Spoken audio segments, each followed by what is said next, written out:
கடவுளமிருந்தும் மைந்தராகிய இயேசு கிறிஸ்துவிடமிருந்தும் தேற்றரவாளனாகிய தூய ஆவியானவரிடத்திலிருந்தும் நாம் அனைவருக்கும் அருளும் ஆசியும் பெறுவதாக.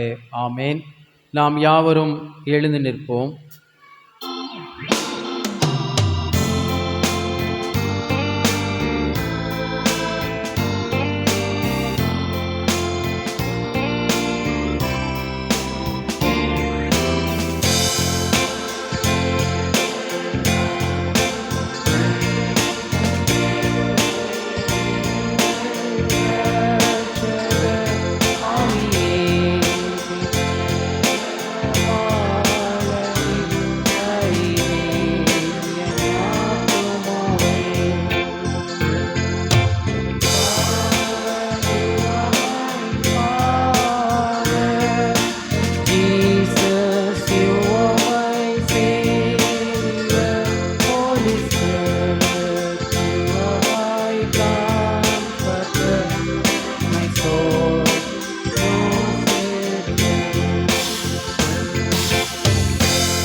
நீதி சமாதானம் என்னும் கடவுளுடைய இறையாண்மையை கொண்டாடுதல். சீர்திருத்த ஞாயிறாக இந்த ஞாயிறு அனுசரிக்கப்படுகிறது. எந்த மனுஷனும் மேலான அதிகாரம் உள்ளவர்களுக்கு கீழ்ப்படிய கடவன். ஏனென்றால் கடவுளை அன்றி ஒரு அதிகாரமும் இல்லை. உண்டாயிருக்கிற அதிகாரங்கள் கடவுளாலே நியமிக்கப்பட்டிருக்கிறது. நாம் யாவரும் ஆண்டவரை நோக்கி ஜெபம் செய்வோம். நேற்றுமென்றும் என்றும் மாறாத எங்கள் ஜீவனுள்ள அன்பின் ஆண்டவரே, நீர் எங்களுக்கு ஆசீர்வாதமாய் கொடுத்திருக்கிற இந்த பரிசுத்தமான ஓய்வு நாளின் இந்த காலை ஆராதனை வேளைக்காக நன்றி செலுத்துகிறோம். ஆவியோடும் உண்மையோடும் கருத்தோடும் ஜெபத்தோடும் தொழுது கொள்வதற்கு நீர் கொடுத்திருக்கிற இந்த நல்ல ஆராதனை வேளைக்காய் நன்றி செலுத்துகிறோம். வந்திருக்கின்ற ஒவ்வொருவரையும் நீர் ஆசீர்வதியும். வந்து கொண்டிருக்கிறவர்களை விரைவில் அழைத்து வாரும். வர தடைப்பட்டிருக்கிறவர்களை தடைகளை நீக்க அழைத்து வாரும். இந்த ஆராதனை தொடக்கம் முதல் நிறை மட்டுமாய் இந்த அருள் பிரசன்னம் எங்கள் மத்தியிலே தங்கி இருக்கும்படியாய் இயேசு கிறிஸ்துவின் பரிசுத்த நாமத்தில் தாழ்மையோடு ஜெபிக்கிறோம் அன்பின் பிதாவே, ஆமேன். இந்த ஆராதனைக்கு ஆரம்பமாகவும் ஆண்டவருடைய நாம மகிமைக்காகவும் நாம் யாவரும் எழுந்து நின்று கிறிஸ்து சபை பாமாலைகளிலே 19வது பாமாலை பாடலை பாடுவோம்.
ஆராதனை முறைகளில் பக்கம் 1.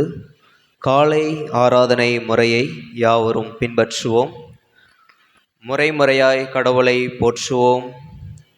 கர்த்தரின் வாசல்களில் துதியோடும் அவர் பிரகாரங்களில் புகழ்ச்சியோடும் பிரவேசித்து அவரை துதித்து அவருடைய நாமத்தை சோஸ்தரியுங்கள். கர்த்தர் நல்லவர், அவருடைய கிருபை என்றென்றைக்கும், அவருடைய உண்மை தலைமுறை தலைமுறைக்கும் உள்ளது. நம்மை உண்டாக்கின கர்த்தருக்கு முன்பாக நாம் பணிந்து குனிந்து முழங்கார் படியிட கடவோம், வாருங்கள். அவர் நம்முடைய தேவன், நாம் ஒரு மேய்ச்சலின் ஜனங்களும் அவர் கைக்குள்ளான ஆடுகளுமாமே. யார் கர்த்தருடைய பர்வதத்தில் ஏறுவான்? யார் அவருடைய பரிசுத்த ஸ்தலத்தில் நிலைத்திருப்பான்?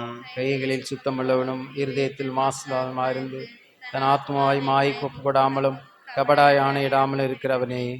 கர்த்தருக்கு விரோதமாக நாம் கலகம் பண்ணி அவர் தீர்க்கதரிசிகளாகிய தம்முடைய ஊழியக்காரரை கொண்டு நமக்கு முன்பாக வைத்த அவருடைய நியாய பிரமாணங்களின்படி நடக்கத்தக்கதாக நாம் அவருடைய வசனத்துக்கு செவிகொடாமற் போனோம். ஆனாலும் நமது தேவனாகிய ஆண்டவரிடத்தில் இரக்கங்களும் மன்னிப்புகளும் உண்டு. தேவனுக்கு ஏற்கும் பலிகள் நொறுங்குண்ட ஆவிதான், தேவனே நொறுங்குடும் நறுங்குடுமான இருதயத்தை நெற்புறக்கணியே.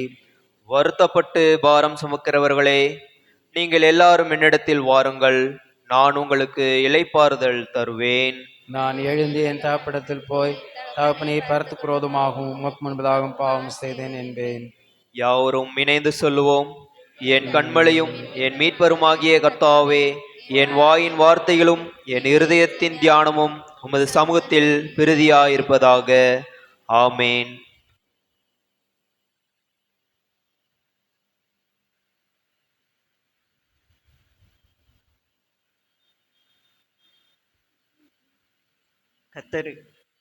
கர்த்தரை கண்டடையத்தக்க சமயத்தில் அவரை தேடுங்கள். அவர் சமயமாயிருக்கையில் அவரை நோக்கி கூப்பிடுங்கள். பூமியின் குடிகளே, எல்லோரும் கர்த்தரை கம்பீரமாய் பாடுங்கள். மகிழ்ச்சியோடு கர்த்தருக்கு ஆராதனை செய்து ஆனந்த சத்தத்தோடு அவர் சந்து மின் வாருங்கள். தேவன் ஆவியா இருக்கிறார். அவரை தொழுது கொள்ளுகிறவர்கள் ஆவியோடும் உண்மையோடும் அவரை தொழுது கொள்ள வேண்டும். தம்மை தொழுது கொள்ளுகிறவர்கள் இப்படிப்பட்டவர்களாய் இருக்கும்படி பிதாவானவர் விரும்புகிறார். பாவ அறிக்கை. பிரியமான சகோதர சகோதரிகளே, நம்முடைய பரமபிதாவாகிய சர்வ வல்லமையுள்ள கடவுளின் அளவில்லாத தயவினாலும் இரக்கத்தினாலும் பாவ மன்னிப்பை பெறுவதற்காக நாம் செய்த பலவிதமான பாவங்களையும் அக்கிரமங்களையும் அவர் சந்நிதியில் மறைக்காமல் பணிவும் தாழ்மையும் துக்கமும் கீழ்ப்படிதலும் உள்ள இருதயத்தோடு அறிக்கையிட பற்பல வேத வாக்கியங்கள் நம்மை ஏவுகின்றன. நாம் எக்காலத்திலும் கடவுளுக்கு முன்பாக நம்முடைய பாவங்களை மனத்தாழ்மையாய் அறிக்கையிட வேண்டுமென்று அவருடைய திருக்கரங்களிலிருந்து நாம் பெற்றுக்கொண்ட மேன்மையான உபகாரங்களுக்காக நன்றி செலுத்தவும், அவரை மிகவும் சிறப்பாய் புகழ்ந்து பிரஸ்தாபம் பண்ணவும், அவருடைய திருவசனத்தை கேட்கவும், நம்முடைய உடலாவிற்கு தேவையானவர்களுக்காக வேண்டிக்கொள்ளவும் நாம் கூடி வந்திருக்கிற தருணத்தில் பாவங்களை அறிக்கையிடுவது நமது விசேஷ கடமையாம். ஆகையால் இங்கே இருக்கிற நாம் யாவரும் சித்தரிதத்தோடும் தாழ்ந்த மனதோடும் பரம கிருபாசன தண்டையில் என்னுடனே கூட சேர்ந்து பாவ அறிக்கை சொல்ல உங்களை வேண்டிக் கொள்கிறேன். நாம் யாவரும் பொதுவான பாவ அறிக்கை தேர்ந்து சொல்லும். சர்வ வல்லமை மிகுந்த இரக்கமுள்ள பிதாவை, தப்பிப்போன ஆடுகளைப் போல நாங்கள் உம்முடைய வழியை விட்டு விலகி அலைந்து போனோம். எங்கள் இருதயத்தின் யோசனைகளும் விருப்பங்களும் மிகவும் இணங்கி நடந்தோம். நம்முடைய பரிசுத்த கற்பனைகளுக்கு விரோதமாய் குற்றம் செய்தோம்.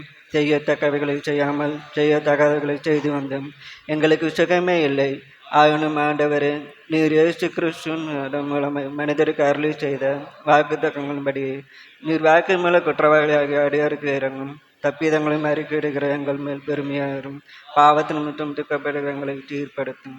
மிகவும் இரக்கமுள்ள பிதாவை, நம்முடைய பரிசுத்த நாமத்துக்கு மகிமை உண்டாகும்படி நாங்கள் இனி தேவ நீதியும் தெளிந்த புத்தியும் உள்ளவர்களாய் நடந்து வர இயேசு கிறிஸ்துவின் நிமித்தம் எங்களுக்கு கிருபை செய்துள்ளோம்.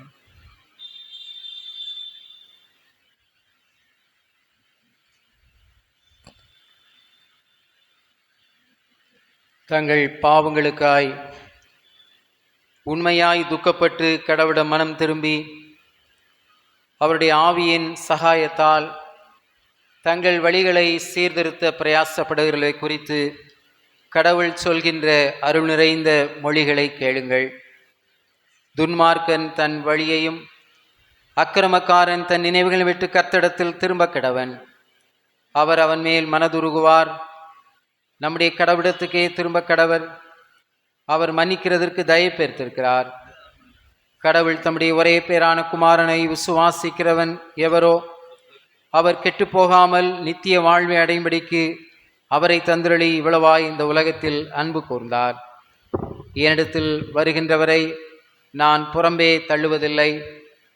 நம்முடைய பாவங்களை நாம் அறிக்கையிட்டால் பாவங்களை நமக்கு மன்னித்து எல்லா நியாயத்தையும் நீக்கி நம்மை சுத்திகரிப்பதற்கு அவர் உண்மையும் நீதியும் உள்ளவராய் இருக்கிறார். ஒருவர் பாவம் செய்வாரானால் நீதிபரராயிருக்கிற இயேசு கிறிஸ்து நமக்காக பிதாவினிடத்திலே தொடர்ந்து பரிந்து பேசுகிறவராய் இருக்கிறார். நம்முடைய பாவங்களை நிவர்த்தி செய்கிற கிருபாதார பலி அவரே. நம்முடைய பாவங்களை மாத்திரமல்ல, முழு உலகத்தின் பாவங்களையும் நிவர்த்தி செய்கிற பலியாய் இருக்கின்றார். பாவ மன்னிப்பின் நிச்சயத்தை பெற்றுக்கொள்வோம். சர்வ வல்லமையும் மிகுந்த இரக்கமுள்ள ஆண்டவர் மன்னிப்பையும் பாவ நிவர்த்தி நமக்கு கட்டளையிட்டருளி வாழ்வை சீர்படுத்துவதற்கான காலத்தையும் தமது தூய ஆவியின் கிருபையையும் தேற்றரவையும் தந்திருள்வாராக. ஆமேன். தொடர்ந்து நாம் யாவரும் இணைந்து பொதுவான ஸ்தோத்திர ஜெபத்தை நாம் ஏறெடுப்போம். சர்வ வல்லமையுள்ள கடவுளே, சர்வ ஜீவ தயாபர பிதாவே, அபாத்தரான நமது அடியாராகிய எங்களுக்கும் மற்றெல்லாம் மனிதருக்கும் தேவரே அள்ளி செய்த பற்பல கிருபைக்காக, அன்புள்ள தயவுக்காக நாங்கள் மிகுந்த தாழ்மையோடும் முழு இதயத்தோடும் உமக்கு ஸ்தோத்திரம் செலுத்துகிறோம். எங்களை சிருஷ்டித்ததற்காக, காப்பாற்றியதற்காக, இம்மைக்குரிய எல்லா ஆசீர்வாதங்களுக்காக உம்மை துதிக்கிறோம். விசேஷமாய் எங்கள் ஆண்டவர் இயேசு கிறிஸ்து மூலம் உலகத்தை மீட்டு கொண்ட விலைமதியாத உமது அன்புக்காகவும் கிருபையின் எத்தனங்களுக்காகவும் மகிமையடையோம் நம்பிக்கைக்காகவும் உமக்கு ஸ்தோத்திரம் செலுத்துகிறோம். நாங்கள் உண்மையாய் நன்றியறிந்த இதயமுள்ளவர்களாய் இருக்கவும் எங்களை மீது ஊழியத்துக்கு ஒப்பு கொடுத்து எங்கள் வாழ்நாள் நாம் முன்பதாய் பரிசுத்தம் நீதியுள்ள நடக்கவும் எங்கள் வாக்கினால் மாத்திரமல்ல எங்கள் நடக்கையினாலே புகழை பிரஸ்தாபப்படுத்தவும் தேவரீஸ்த உபகாரங்கள் எல்லாவற்றையும் உணர்ந்து கொள்ளும் உணர்வையும் எங்களுக்கு அளிச் செய்ய வேண்டும் என்று எங்கள் ஆண்டவர் இயேசு கிறிஸ்து மூலமாய் வேண்டிக் கொள்கிறோம். அவருக்கும் தேவரிற்கும் பரிசுத்த ஆவிக்கும் எல்லா காலத்திலும் மகிமையும் சதா காலமும் உண்டாவதாக. ஆமேன். நாம் அமர்ந்திருந்து இந்த நாளுக்குரிய திருமறை பாடங்களை நாம் படிக்க கேட்போம்.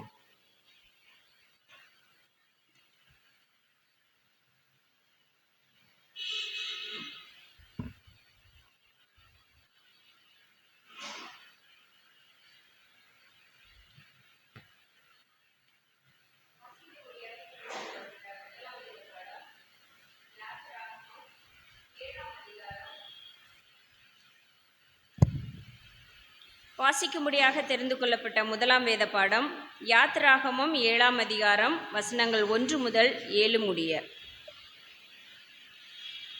கர்த்தர் மோசேயை நோக்கி, பார், உன்னை நான் பார்வோனுக்கு தேவனாக்கினேன். உன் சகோதரனாகிய ஆரோன் உன் தீர்க்கதரிசியாயிருப்பான்.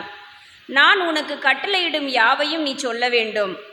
பார்வோன் இஸ்ரவேல் புத்திரரை தன் தேசத்திலிருந்து அனுப்பிவிடும்படி உன் சகோதரனாகிய ஆரோன் அவனிடத்தில் பேச வேண்டும்.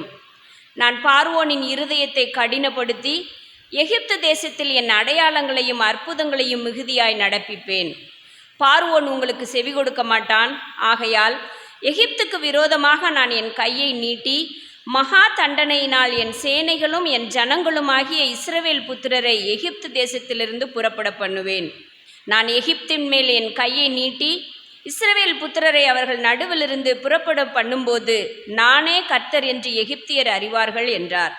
மோசேயும் ஆரோனும் கர்த்தர் தங்களுக்கு கட்டளையிட்டபடியே செய்தார்கள். அவர்கள் பார்வோனோடே பேசும்போது மோசேக்கு 80 வயதும் ஆரோனுக்கு 83 வயதுமாயிருந்தது. வாசிக்கும்படியாக தெரிந்து கொள்ளப்பட்ட முதலாம் வேத பாடம் வாசித்தாயிற்று. தேவனே உமக்கு மகிமை உண்டாகும்.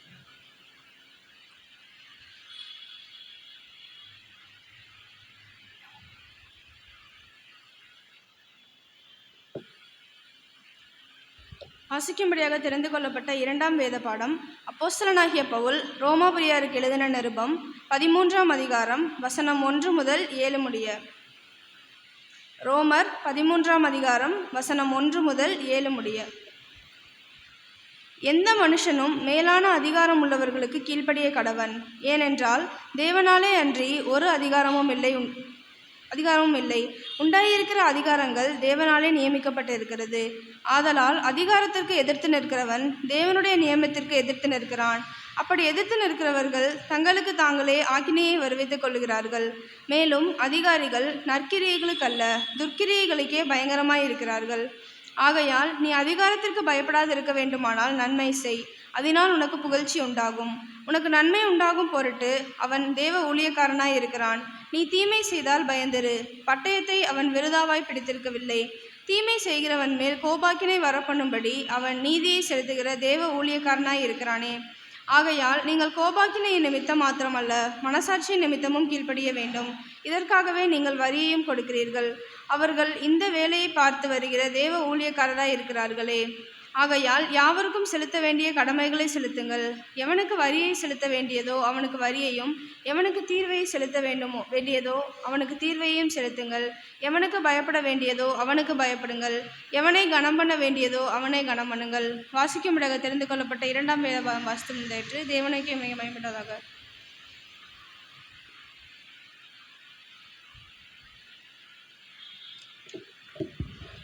முறைமுறையாக வாசிக்கும்படியாக கொடுக்கப்பட்ட சங்கீதம் 89 வசனங்கள் 1 முதல் 18 முடிய. 89ஆம் சங்கீதம் வசனங்கள் 1 முதல் 18 முடிய. கர்த்தரின் கிருபைகளை என்றென்றைக்கும் பாடுவேன், உமது உண்மையை தலைமுறை தலைமுறையாக என் வாயினால் அறிவிப்பேன்.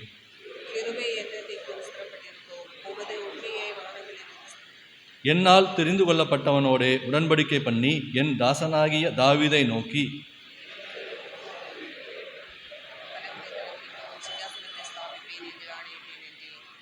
கர்த்தாவே, வானங்கள் உம்முடைய அதிசயங்களை துதிக்கும், பரிசுத்தவான்களின் சபையிலே உம்முடைய உண்மையும் விளங்கும்.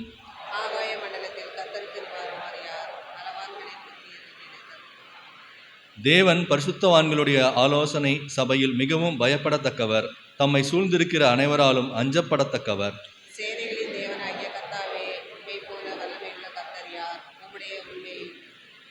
தேவரீர் சமுத்திரத்தின் பெருமையை ஆளுகிறவர், அதன் அலைகள் எழும்பும் போது அவைகளை அடங்க பண்ணுகிறீர்.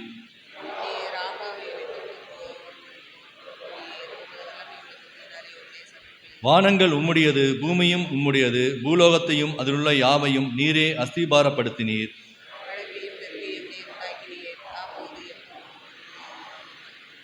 உமக்கு வல்லமையுள்ள புயம் இருக்கிறது, உம்முடைய கரம் பராக்கிரமம் உள்ளது, உம்முடைய வலது கரம் உன்னதமானது.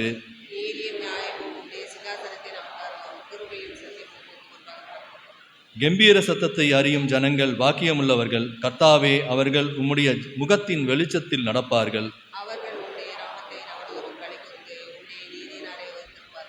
நீரே அவர்கள் பலத்தின் மகிமையாயிருக்கிறீர்.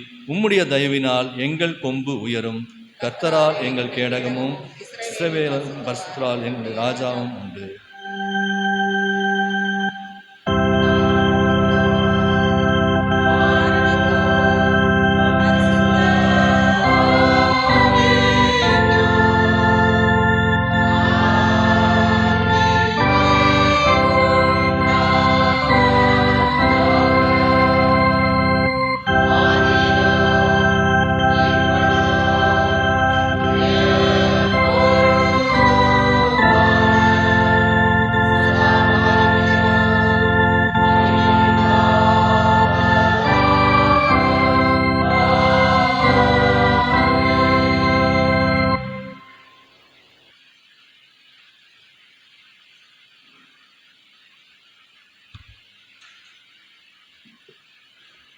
வாசிக்கும்படியாக குறிக்கப்பட்ட சுவிசேஷ வேதபாடம் யோவான் 18ஆம் அதிகாரம் வசனங்கள் 33 முதல் 38 முடிய.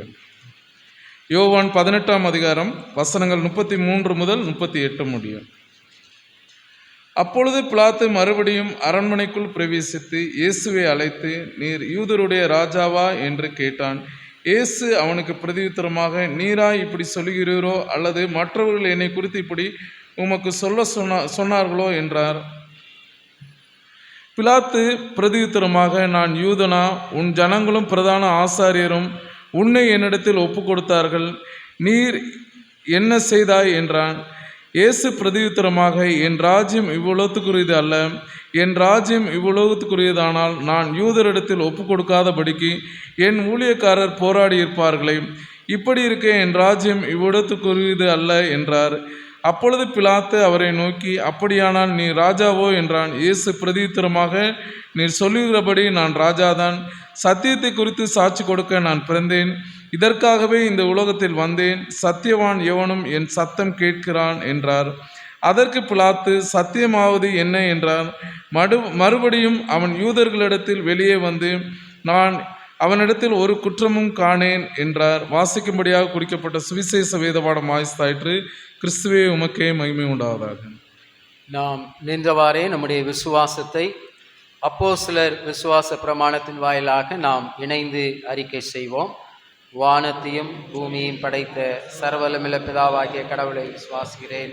அவருடைய ஒரே குமாரனாகிய நம்முடைய நாதர் இயேசு கிறிஸ்து விசுவாசிக்கிறேன். அவர் பரிசுத்தாவினாலே கன்னிமரியாத்தில் உட்படுத்தி பிறந்தார்.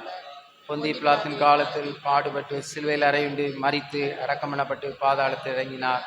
3ஆம் நாள் மருத்துவருந்து எழுதினார். பரமலத்துக்கு ஏறி சர்வலமில்ல பிதாவாகிய கடவுளின் வலது பாசி வைத்திருக்கிறார்.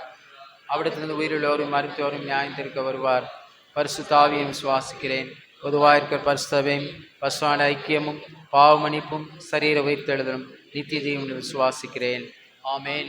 நாம் அறிக்கையிட்ட இந்த விசுவாசத்திலே இறுதி வரை உறுதியாக நிலைத்திருக்க ஆண்டவர் நமக்கு அருள் செய்வாராக. ஆமேன். சபையார் தயவு செய்து அமரவும்.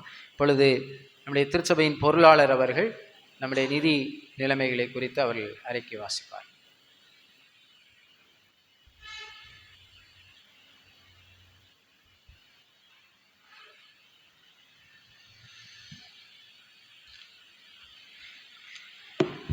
கர்த்தருக்கு ஸ்தோத்திரம்.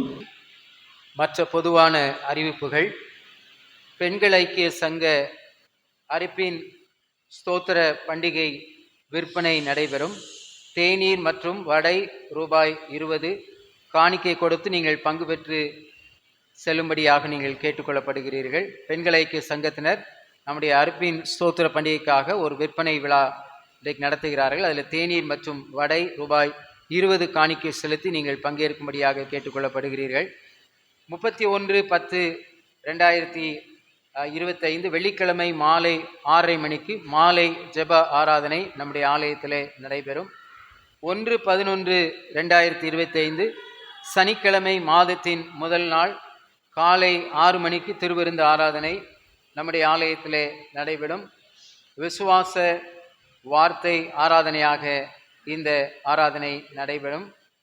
2/11/2025 மாதத்தின் முதல் ஞாயிற்றுக்கிழமை காலை 9 மணிக்கு திருவிருந்து ஆராதனையாக நடைபெறும். நம்முடைய அறுப்பின் ஸ்தோத்திர பண்டிகை குறித்த விவரங்கள் 7, 8, 9 ஆகிய 3 நாட்கள் வருகிற நவம்பர் மாதத்தில் வெள்ளி, சனி மற்றும் ஞாயிற்றுக்கிழமை ஆகிய 3 நாட்களிலே நம்முடைய ஆலயத்தில் அறுப்பின் ஸ்தோத்திர பண்டிகைக்கான சிறப்பு கூடுகைகள் நடைபெறும்.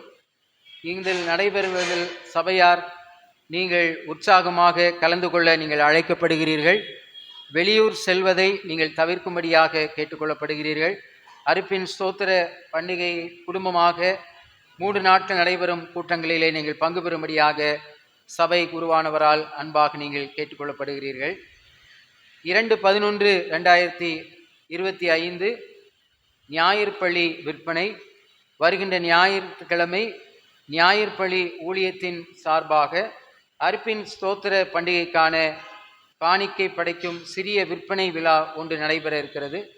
சபை மக்கள் உற்சாகமாய் பங்கு பெற்று ஞாயிற்பள்ளி ஊழியங்களை நீங்கள் தாங்கும்படியாக அன்போடு நீங்கள் கேட்டுக்கொள்ளப்படுகின்றீர்கள். நம்முடைய திருமண்டலத்திலிருந்து வந்திருக்கின்ற அறிவிப்பு. இளையோர் திருச்சபை திருமறை தேர்வு ஆலய ஆராதனை நிறைவினை தொடர்ந்து நடைபெறும். அருட்பொழிவு ஆராதனை குறித்த விவரம். நம்முடைய திருமண்டலத்திலே இன்று மாலை திண்டுக்கல் நம்முடைய சென்ட் பால்ஸ் திருச்சபையிலே உதவி குருவானவர்களுக்கான அருட்பொழிவு ஆராதனை நடைபெற இருக்கின்றது. இந்த அருட்பொழிவிலே உதவி ஆயர்களாக டீக்கன்களாக அபிஷேகம் பண்ணப்படுகிறவருடைய பெயர்களை நான் வாசிக்கின்றேன். Thiru TR Benin Manoraja, Thiru T Daniel, Thiru P Emmanuel Rajakali, Thiru T Jeganraj, Thiru C Jesudas, Thiru V John Joseph Ganesan, Thiru A Joseph Palsingh, Thiru T Joyson Vasanthakumar, Thiru M Packianathan, Thiru M Raja, Thiru KKS Rajdev, Thiru Y Rajeshkumar, Thiru J Ruben, Thiru T Sam Devakumar, Thiru A Sellaraj David மற்றும் திரு ஜே தவராஜ் ஆகியோர். இவர்களுக்காக நாம் ஆண்டவரை நோக்கி ஜெபம் செய்வோம். சர்வ வல்லமையுள்ள கடவுளே, வரமளிக்கும் வள்ளலே, உமது திருச்சபையில் வெவ்வேறு பணிவிடைகளை நியமிக்க திருவுளம் கொண்டவரே, எவ்வகையான உத்தியோகத்திற்கும் ஊழியத்திற்கும் அழைக்கப்படுகிற யாவருக்கும் உமது கிருபையை தந்தருளும்.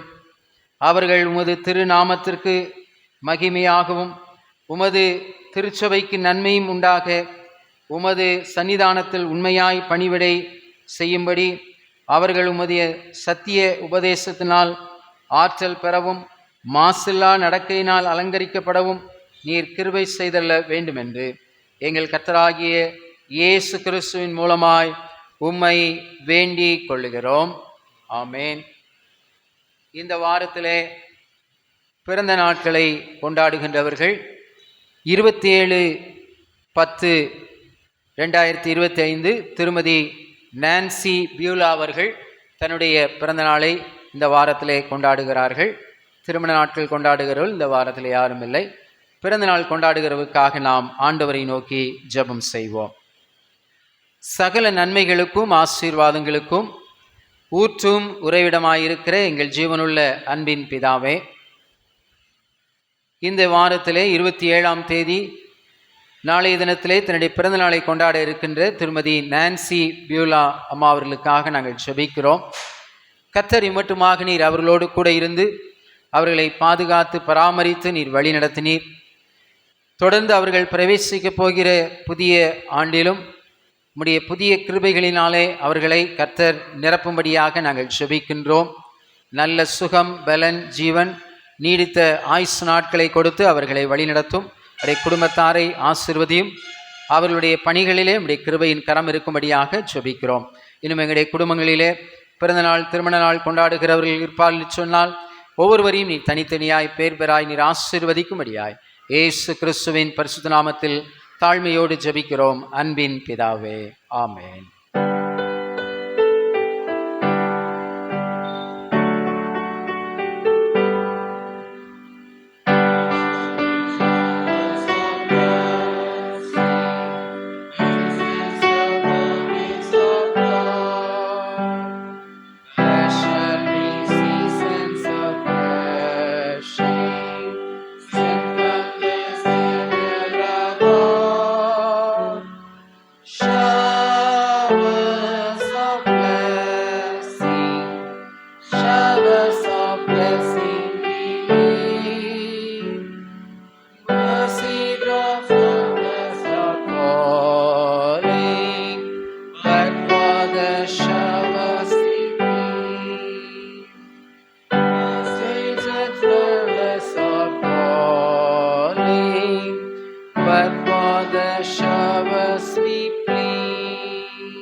நாம் மீண்டுமாக ஆண்டவரை துதிக்கின்ற வண்ணமாகவும் நம்முடைய முதலாம் காணிக்கைகளை செலுத்துவதற்கு துணையாகவும் கிறிஸ்தவ கீர்த்தனைகளிலே 251வது பாடல் அன்பே பிரதானம் சகோதர அன்பே பிரதானம் என்ற பாடலை பாடும்போது நம்முடைய காணிக்கைகளை படைப்போம். ஒருவேளை சந்தா காணிக்கைகள் யாராவது படைக்க விரும்பினால் நீங்கள் முன்பதாக வந்து படைக்கும்படியாகவும் நீங்கள் அன்போடு கேட்டுக்கொள்ளப்படுகிறீர்கள்.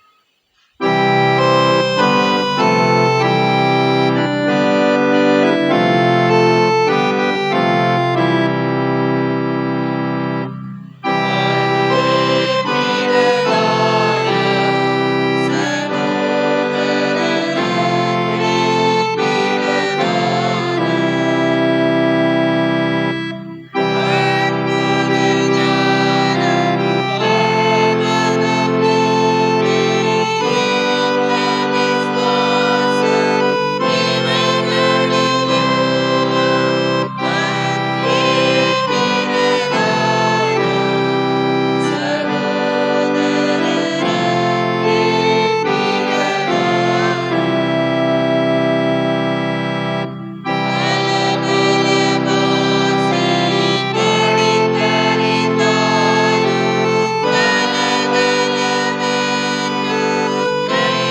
ஜெபம் பண்ண கடவுள்.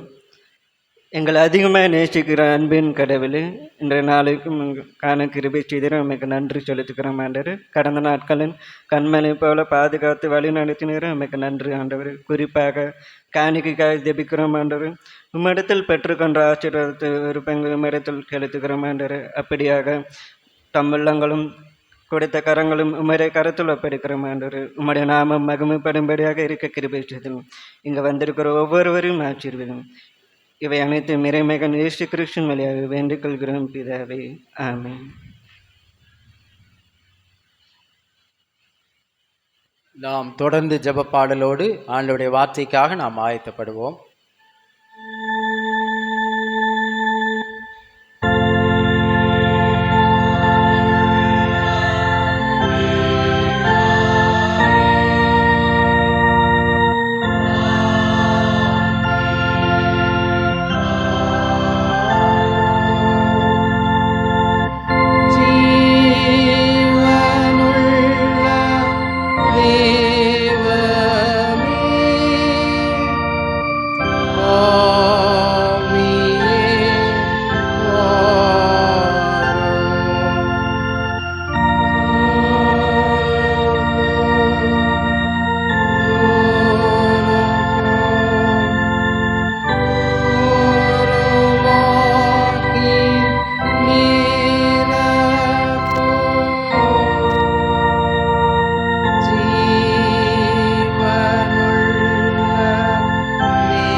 தொடர்ந்து நாம் ஜெப நிலையிலே ஆண்டவருடைய வார்த்தைக்காக நாம் ஆயத்தப்படுவோம்.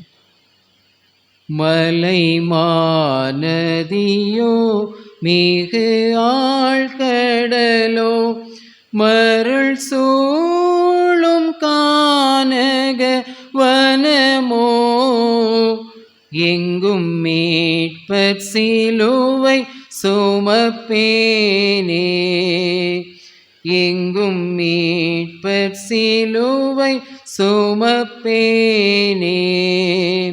மலை மாநதியோ இன்னல் துயர் பிணி வாதையில் ஈனரனை காக்கும் வேளையில் துன்பம் களைந்தே துயரம் ஒழிந்தே நான் தூயன் பாதையில் ஊர்ந்தே.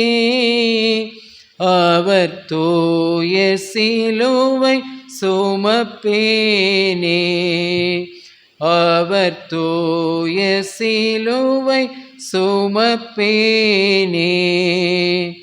மலை மாநதியோ. ஆமாண்டவரே, மலைமா நதியோ காடுவோ வனமோ மருள் சூழ்கின்ற இடமோ எங்கும் மீட்பர் சிலுவை சுமப்பேன் என்று பக்தன் பாடினதைப் போல நாங்கள் எப்பொழுதும் உடைய சிலுவையை எங்களுக்கு முன்பதாய் வைத்து அதை சுமக்கின்றவர்களாய் வாழ அருள் தாரும். தொடர்ந்து உடைய வார்த்தைகளின் வழியாய் நீர் எங்களோடு பேசும்படியாய் இறைமகன் இயேசு கிறிஸ்துவின் வழியாய் ஜெபிக்கிறோம் அன்பின் பிதாவே. ஆண்டவராகிய இயேசு கிறிஸ்துவின் ஈடு இணையற்ற நாமத்திலே உங்கள் யாவருக்கும் அன்பின் வாழ்த்துக்களை தோத்திரங்களை மீண்டும் ஒருமுறை நான் தெரிவித்துக் கொள்கின்றேன். இந்த வாரமும் உங்களோடு இணைந்து ஆண்டவருடைய வார்த்தையை பகிர்ந்து கொள்வதற்கும் இந்த ஆராதனை நடத்துவதற்கும் கிடைத்த வாய்ப்புக்காய் நான் ஆண்டவருக்கு அதிகமாய் நன்றி செலுத்துகிறேன். என்னை அன்போடு அழைத்து ஆண்டவருடைய வார்த்தைகளை பகிர்ந்து கொள்வதற்கு வாய்ப்பு தந்த திருச்சபையின் ஆயர் அவர்களுக்கு என்னுடைய நன்றியை தெரிவித்துக் கொள்கின்றேன். திருச்சபையினுடைய செயலர், பொருளாளர், கமிட்டி உறுப்பினர்கள், திருச்சபை மக்கள், பெரியவர்கள், வாலிபர்கள் எனும் அனைத்து திருச்சபை மக்களுக்கும் என் சார்பாகவும் தமிழ்நாடு இறையியல் கல்லூரியின் சார்பாகவும் அன்பின் வாழ்த்துக்களை தெரிவித்துக் கொள்கின்றோம். இந்த நாளின் சிந்தனைக்கென்று நம்முடைய தென்னிந்திய திருச்சபை கொடுத்திருக்கின்ற தலைப்பு என்னவென்று சொன்னால், இந்த ஞாயிறை நாம் சீர்திருத்த ஞாயிறு என்று நாம் அழைக்கின்றோம். ஆங்கிலத்திலே ரெஃபர்மேஷன் சண்டே என்று சொல்லி இந்த ஞாயிற்றுக்கிழமை நாம் அனுசரிக்கின்றோம். இதற்கு ஒரு வரலாற்று பின்னணியும் உண்டு. இதற்கு ஒரு தலைப்பும் நமக்கு தென்னிந்திய திருச்சபையினால் கொடுக்கப்பட்டிருக்கிறது. ஆங்கிலத்தில் celebration of God's sovereignty, justice and peace. Celebration of God's sovereignty, justice and peace என்ற ஆங்கிலத்திலும், தமிழிலே நீதி சமாதானம் என்னும் கடவுளுடைய இறையாண்மையை கொண்டாடுதல் என்ற தலைப்பு கொடுக்கப்பட்டிருக்கிறது. 1517 ஆண்டு திருச்சபை வரலாற்றிலே ஒரு மிக முக்கியமான திருப்புமுனை அமைந்த ஒரு நாள்.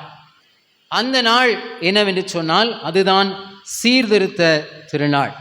500 ஆண்டுகளுக்கு முன்பதாக 1517 ஆண்டிலே ஜெர்மன் தேசத்தில் விட்டன்பர்க் என்று சொல்லப்படுகின்ற ஒரு ஊரினுடைய ஆலயத்தின் கதவுகளிலே மார்ட்டின் லூத்தர் அவர்கள் 95 நியாயங்களை அவர் அங்கே ஆணிகளால் அடித்த அந்த நாள்தான் திருச்சபையினுடைய சீர்திருத்த திருநாள். என்னிடத்தில் ஒரு சில படங்களை நான் வைத்திருக்கின்றேன், அதை நான் உங்களுக்கு காட்ட விரும்புகின்றேன். இதுதான் மார்ட்டின் லூத்தர், திருச்சபை சீர்திருத்தத்தின் தந்தை என்று அழைக்கப்படுகின்ற மார்ட்டின் லூத்தர் 1517 இந்த சீர்திருத்தத்தை அவர் ஏற்படுத்தினார். அதனுடைய வரலாற்று பின்னணிகளை நாம் பார்க்கும்போது மார்ட்டின் லூத்தர் அவர் ஒரு அருமையான கிறிஸ்தவ பக்தி நிறைந்த ஒரு குடும்பத்தில் அவர் பிறந்தவர். இது அவருடைய குடும்பத்தின் மக்கள். அப்படி பிறந்து வளர்ந்த மார்ட்டின் லூத்தர் அந்த நாட்களிலே ரோமன் கத்தோலிக்க திருச்சபை தான் அங்கே ஒரே திருச்சபையாக இருந்தது. நம்முடைய சீர்திருத்த சபைகள் அந்த நாட்களிலே இல்லை. அப்போ மார்ட்டின் லூத்தர் அவர்கள் ஒரு துறவியாக மாற வேண்டும் என்று சொல்லி ஒரு துறவு மடத்திலே அவர் பயிற்சி பெற்றார். அப்படி அவர் பயிற்சி பெறும்போது ஒரு படம் ஒன்று அங்கே இருந்தது, அவரை அதிகமாய் பாதித்தது. அது என்னவென்று சொன்னால் நோவாவுடைய பேழை. இந்த படத்தில் நீங்கள் பார்த்தீங்கன்னா நோவாவுடைய பேழை, அந்த பேழைக்கு வெளியே மக்கள் எல்லாம் தத்தளித்து கொண்டு கடலிலே தண்ணியிலே மூழ்கி கொண்டு இருக்கிற ஒன்றும், இந்த பேழைக்குள்ளே 8 பேர் மாத்திரம் பாதுகாக்கப்பட்டது நமக்கு தெரியும். நோவாவுடைய மனைவி, அவருடைய 3 மகன்கள், அவருடைய மனைவிமார், இன்னும் எல்லா விலங்கினங்கள் உயிரினங்கள் பாதுகாக்கப்பட்டது.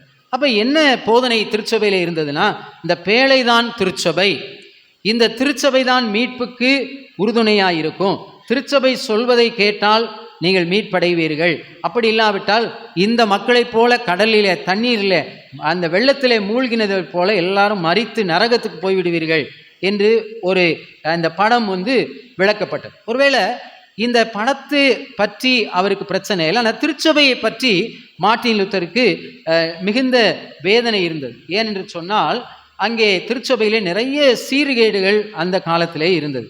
உடனே அவர் நிறைய புத்தகங்களை எல்லாம் படித்து உபவாசம் இருந்து அவர் ஆண்டவரை நாம் தேடி விடலாம் நாடி விடலாம் என்று செய்கிறார். அப்படி உபவாசம் இருந்து ரொம்ப நாட்கள் அவர் மயங்கி விழுந்து போகிற ஒரு சூழல் அவருக்கு ஏற்பட்டது. அப்படிப்பட்ட சூழலிலே அவர் திருமறையை தாய்மொழியிலே மொழிபெயர்க்க வேண்டும் என்று அவர் அதிகமாக ஆசை கொண்டார். ஏனென்றால் அந்த நாட்களிலே திருமறை என்பது அங்கே லத்தீன் மொழியிலே, கிரேக்க மொழியிலே, எபிரேய மொழியிலே தான் இருந்தது. மக்களால் படிக்க முடியாது. பாதிரியார்கள் என்ன சொல்கிறாரோ அதை தான் அவர்கள் கேட்பார்கள். இன்றைக்கு இருக்கிற மாதிரி நம்ம மொழியில் அன்னைக்கு பைபிள் இல்லை. அப்போ அதையும் குறித்து அவர் அதிகமாக மார்ட்டின் லூத்தர் சிந்திக்க ஆரம்பித்தார். அப்புறம் இந்த மாதிரி கடவுளை நாம் சென்றடைய வேண்டும் என்று சொன்னால் நம்மையே ஒருத்த வேண்டும், உடலை நாம் ஒடுக்க வேண்டும் என்று சொல்லி இந்த படிகளிலே தவழ்ந்து கொண்டு, பிலாத்தினுடைய படிக்கட்டுகள் என்று சொல்லி இது அழைக்கப்படுகிறது, இதில் தவழ்ந்து தவழ்ந்து அந்த ஆலயத்துக்குள்ளே சென்றால் கடவுளுடைய கிருபையை பெற்றுக்கொள்ளலாம் என்று சொல்லி அங்கே மக்களை தவறாய் வழி நடத்துகின்ற திருச்சபை இருந்தது. அந்த சூழ்நிலையில தான் இந்த வசனம் ஆபகூக் 2ஆம் அதிகாரம் 4ஆம் வசனம், யாராவது வாசிங்க. ஆபகூக் 2ஆம் அதிகாரம் 4ஆம் வசனம். விசுவாசத்தினாலே எடுத்தவர்கள் யாராவது இருந்தால் வாசிக்கலாம். ஆபகூக் 2:4.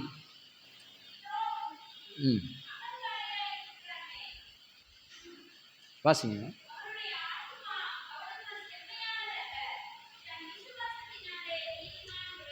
ஆமாம், இதே வசனம் வந்து ரோமருக்கு எழுதின நிருபத்திலே 1ஆம் அதிகாரத்தில் 17ஆம் வசனத்திலும் இருக்குது. அதையும் யாராவது வாசியுங்கள். ரோமர் 1:17.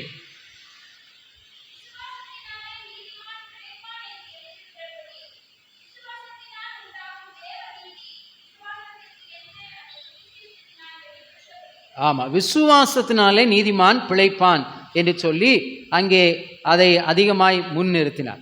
இன்னும் நீங்கள் பார்த்தீங்கன்னா மார்ட்டின் லூத்தர் சொல்கிறார், இயேசுவே வழி என்று அவர் முழக்கம் இடுகிறார். போப் வழி அல்ல, அங்கே இருக்கிற பாதிரியார்கள் வழி அல்ல, இயேசுவே மெய்யான வழி என்பதை அதிகமாக பிரசங்கிக்கிறார். இன்னொரு தீமையான பழக்கம் அந்த நாட்களில் இருந்து என்னவென்று பார்த்தீங்கன்னா, இந்த பாவ மன்னிப்பு சீட்டை விற்பது, இன்டெலிஜென்ஸ் என்று ஆங்கிலத்திலே சொல்வார்கள். நான் ஒரு தவறு செய்கிறேன் என்று சொன்னால் அங்கே இருக்கிற குருவானவிடத்திலே அதை பற்றி சொல்லும்போது அவர் எனக்கு ஒரு தொகையை எழுதி தருவார். இப்போ நான் வந்து பொய் சொன்னேன்னா 100 ரூபாய் அபராதம். அந்த பணத்தை கட்டி அந்த சீட்டை குருவானவிடத்திலே நான் கொடுக்கும்போது அவர் சொல்லுவார், உன்னுடைய பாவங்கள் மன்னிக்கப்பட்டன என்று சொல்வார். இப்படி தப்புகளுக்கு ஏற்ப விலை கூடிக்கொண்டே போகுது. கொலை செய்தால் ஒரு அளவு, அங்கே விபச்சாரம் செய்தால் ஒரு தொகை, இன்னும் களவு செய்தால் ஒரு தொகை என்று சொல்லி மக்கள் பாவத்திலே தண்ணீரை போல பருகி கொண்டு அங்கே என்ன செஞ்சாங்க, தப்பு செய்வாங்க, பணம் கட்டி பாவ மன்னிப்பு சீட்டை பெற்றுக்கொள்வார்கள். அப்போ ஏழை எளிய மக்கள் வந்து பணம் கொடுக்காத மக்கள் எல்லாம் நரகத்துக்கு போவீர்கள் என்ற ஒரு கருத்து வந்து அங்கே சொல்லப்பட்டு இந்த பாவ மன்னிப்பு சீட்டு அதிகமாய் விற்கப்பட்டது. அப்போ மார்ட்டின் லூத்தர் இதை அதிகமாய் மையப்படுத்துகிறார். பண ஆசை எல்லா தீமைக்கும் வேறாய் இருக்கிறது, திருச்சபை இந்த பண ஆசை உடையதாய் இருக்கிறது என்று சொன்னார். சொல்லிவிட்டு இதுதான் இந்த அக்டோபர் மாதம் 31ஆம் தேதி 1517ஆம் ஆண்டிலே இந்த விட்டன்பர்க் என்ற ஆலயத்தில் அவர் இந்த 95 நியாயங்களை அவர் ஆணிகளால் அடித்து அவர் சொல்கிறார். இது நான் ஆண்டவருடைய வார்த்தையாக இதை சொல்கிறேன். 1ஆம் தேதி நவம்பர் 1 நமக்கு தெரியும், சகல அங்கே புனிதர்களின் நாள், ஆல் செயின்ஸ் டே. நவம்பர் 2 வந்து ஆல் சோல்ஸ் டே, இல்லை சகல ஆன்மாக்களின் நாள்.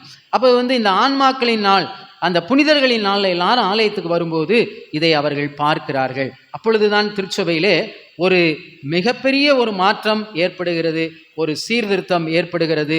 இந்த புரட்டு போதனைகள் அடங்கின புத்தகங்களை எல்லாத்தையும் மார்ட்டின் லூத்தர் தீயிட்டு கொளுத்துகிறார். திருமறை மட்டுமே நமக்கு முக்கியமானது என்று சொல்கிறார்.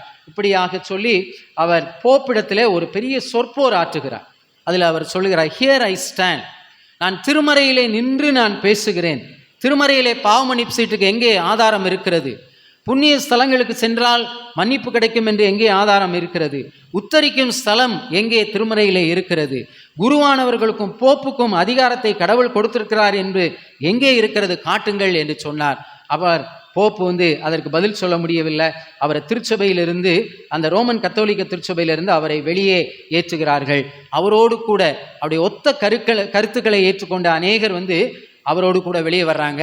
மார்ட்டின் லூத்தர் வெளியே வந்து அவர் ஒரு கன்னியாஸ்திரியாக இருந்து அவங்க மார்ட்டின் லூத்தருடைய போதனைகளை கேட்டு வெளியே வந்த ஒருவரை திருமணம் செய்து, கேத்தரின் என்ற அம்மையாரை அவர் திருமணம் செய்து, அதற்கப்புறம் அவர்கள் பிள்ளைகள் பிறந்து குடும்ப வாழ்விலே அவர் ஈடுபட்டு இறுதியாக அவர் 62வது வயதிலே நோய்வாய்ப்பட்டு ஆண்டவருடைய ராஜ்யத்துக்குள்ளாக அவர் பிரவேசித்திருக்கிறார். ஒருவேளை அவருடைய அன்றைக்கு செய்த அந்த சீர்திருத்தம் தான் இன்னைக்கு நம்ம இருக்கிற ப்ராட்டஸ்டன்ட் திருச்சபை என்று சொல்லப்படுகின்ற டிஎல்சி, சிஎஸ்ஐ, இன்னும் இருக்கிற எல்லாம் நம்முடைய, ஒருவேளை அது பெண்டிகாஸ்டாக இருந்தாலும் சரி, ஏஜி சர்ச்சாக இருந்தாலும் சரி, ப்ரொட்டஸ்ட் பண்ணி எதிர்த்து அல்லது சீர்திருத்தும்படியாய் வந்தவர்கள் தான் புரொட்டஸ்டன்ஸ் என்று, ப்ராட்டஸ்டன்ட் சர்ச் என்று நாம் அழைக்கின்றோம். ஆகவே இது ஒரு வரலாற்றிலே மிக முக்கியமான ஒரு நாள். ஒருவேளை லுத்தரன் சபைகளிலே இது அதிகமாக இந்த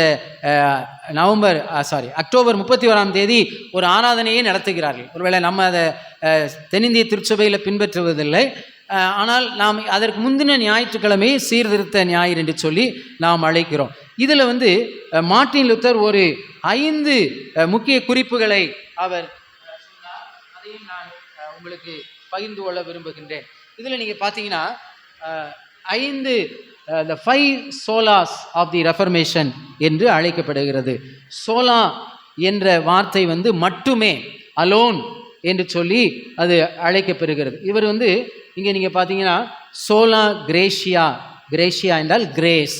அப்போ கிரேஸ் அலோன், கிருபை மட்டுமே ஒரு மனிதனை ரட்சிக்க முடியும். அடுத்ததாக சொல்லுகிறார் சோலா ஃபிடே.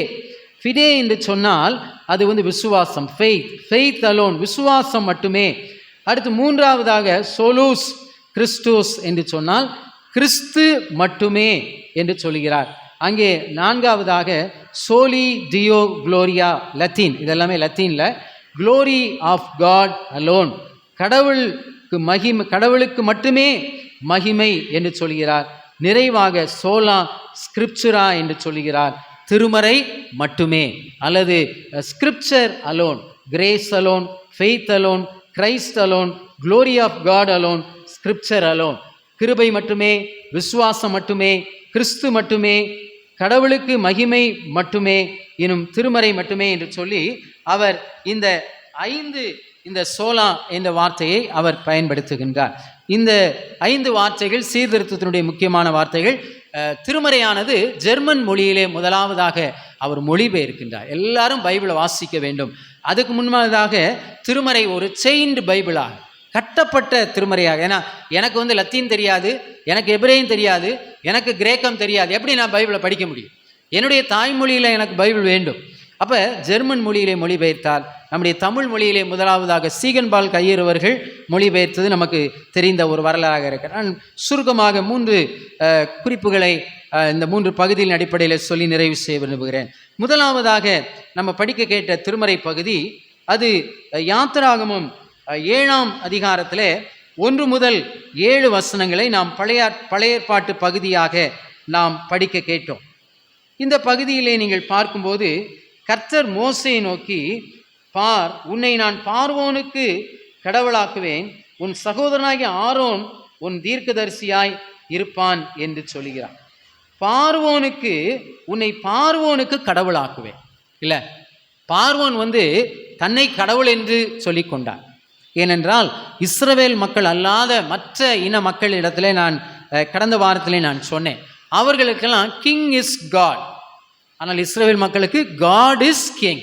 இல்லை, அவங்களுக்கு வந்து ராஜா தான் அரசராக இருக்கிறார். அதனால தான் நீங்கள் வந்து இந்த நாபோத்துடைய நிகழ்வுகளை நீங்கள் பார்த்தீங்கன்னா, அங்கே ஆகாப் வந்து நாபோத்திட்ட திராட்சை தோட்டத்தை கேட்குறார், தனக்குடைய கீரை தோட்டத்தை அங்கே வைப்பதற்கு அந்த தோட்டத்தை வந்து காசுக்கு கொடுக்க கேட்குறாரு, அல்லது அதுக்கு போல வேறு ஒரு இடத்துல தோட்டம் தரேன்னு கேட்குறார். ஆனால் நாபோத் என்ன செய்கிறார்? அதை கொடுக்க மறுக்கிறார். ஏனென்றால் என்னுடைய மூதாதையருடைய சொத்து, என்னுடைய கடவுள் தந்தை கொடுத்த சொத்து என்று சொல்லி அதை கொடுக்க மறுக்கிறார். ஆகாவும் அதை பறிக்கவில்லை.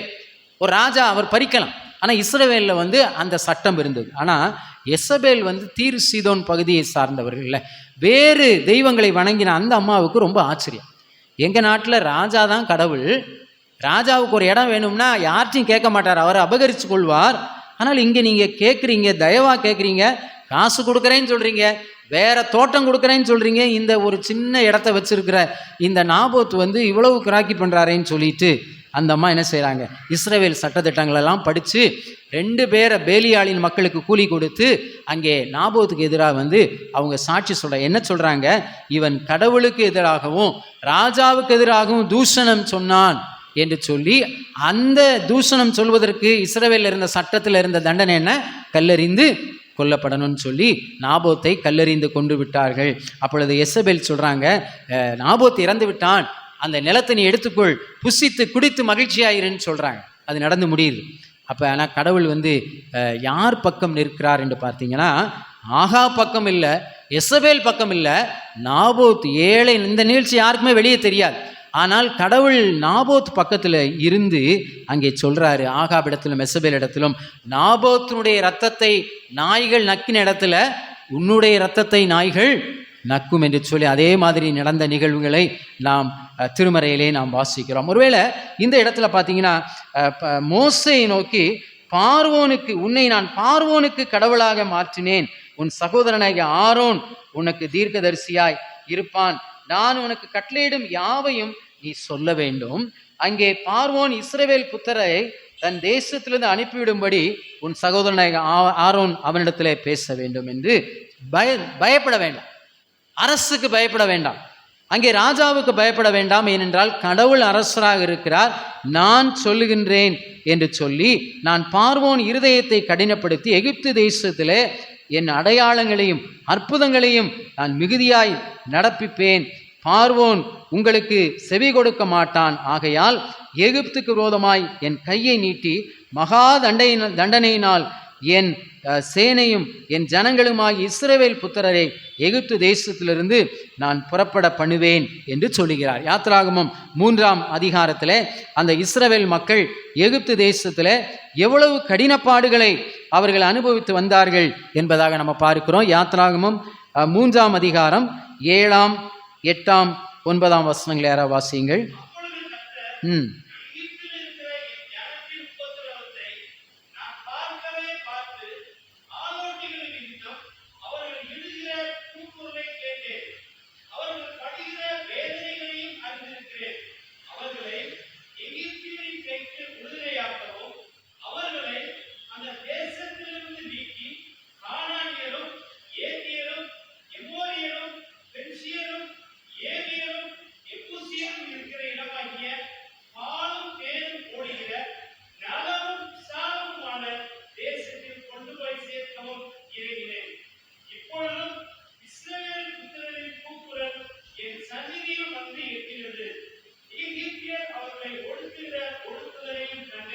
ஆமாம், இப்போ இங்கே கடவுள் பார்த்தீங்கன்னா காண்கின்ற கடவுள், அறிந்திருக்கிற கடவுள், அங்கே கேட்கின்ற கடவுள், அதை கண்டு இறங்கி வருகின்ற ஆண்டவர். அங்கே நீங்கள் அந்த வசனத்தை 8வது வசனத்தில் பார்த்தீங்கன்னா அவர்களை நலமும் விசாலமான தேசத்திலே கொண்டு போய் சேர்க்கவும் என்ன செஞ்சேன், இறங்கினேன்னு சொல்லிட்டேன்.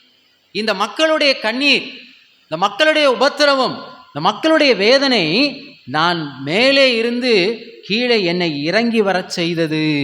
அங்கே நீங்கள் அந்த 3 வசனங்களில் நீங்கள் பார்த்தீங்கன்னா அவர்களுடைய உபத்திரவத்தை நான் பார்த்தேன், அவர்கள் கூக்குரலை நான் கேட்டேன், அவர்கள் வேதனைகளை அறிந்திருக்கிறேன், அவர்களை விடுவிக்கும்படியாய் இறங்கி வந்தேன், அவர்களுடைய ஒடுக்குதலை அங்கே எகிப்தியர் அவர்களை ஒடுக்குகிறதை நான் கண்டேன் என்று சொல்கிறார். அப்போ காண்கிற தேவன், அறிந்திருக்கிற கடவுள், அங்கே நம்முடைய துன்பங்களை அறிந்து நமக்காக அங்கே மோசே அழைக்கிறதுக்கு முன்னால் கடவுள் இறங்கி வந்துட்டார்.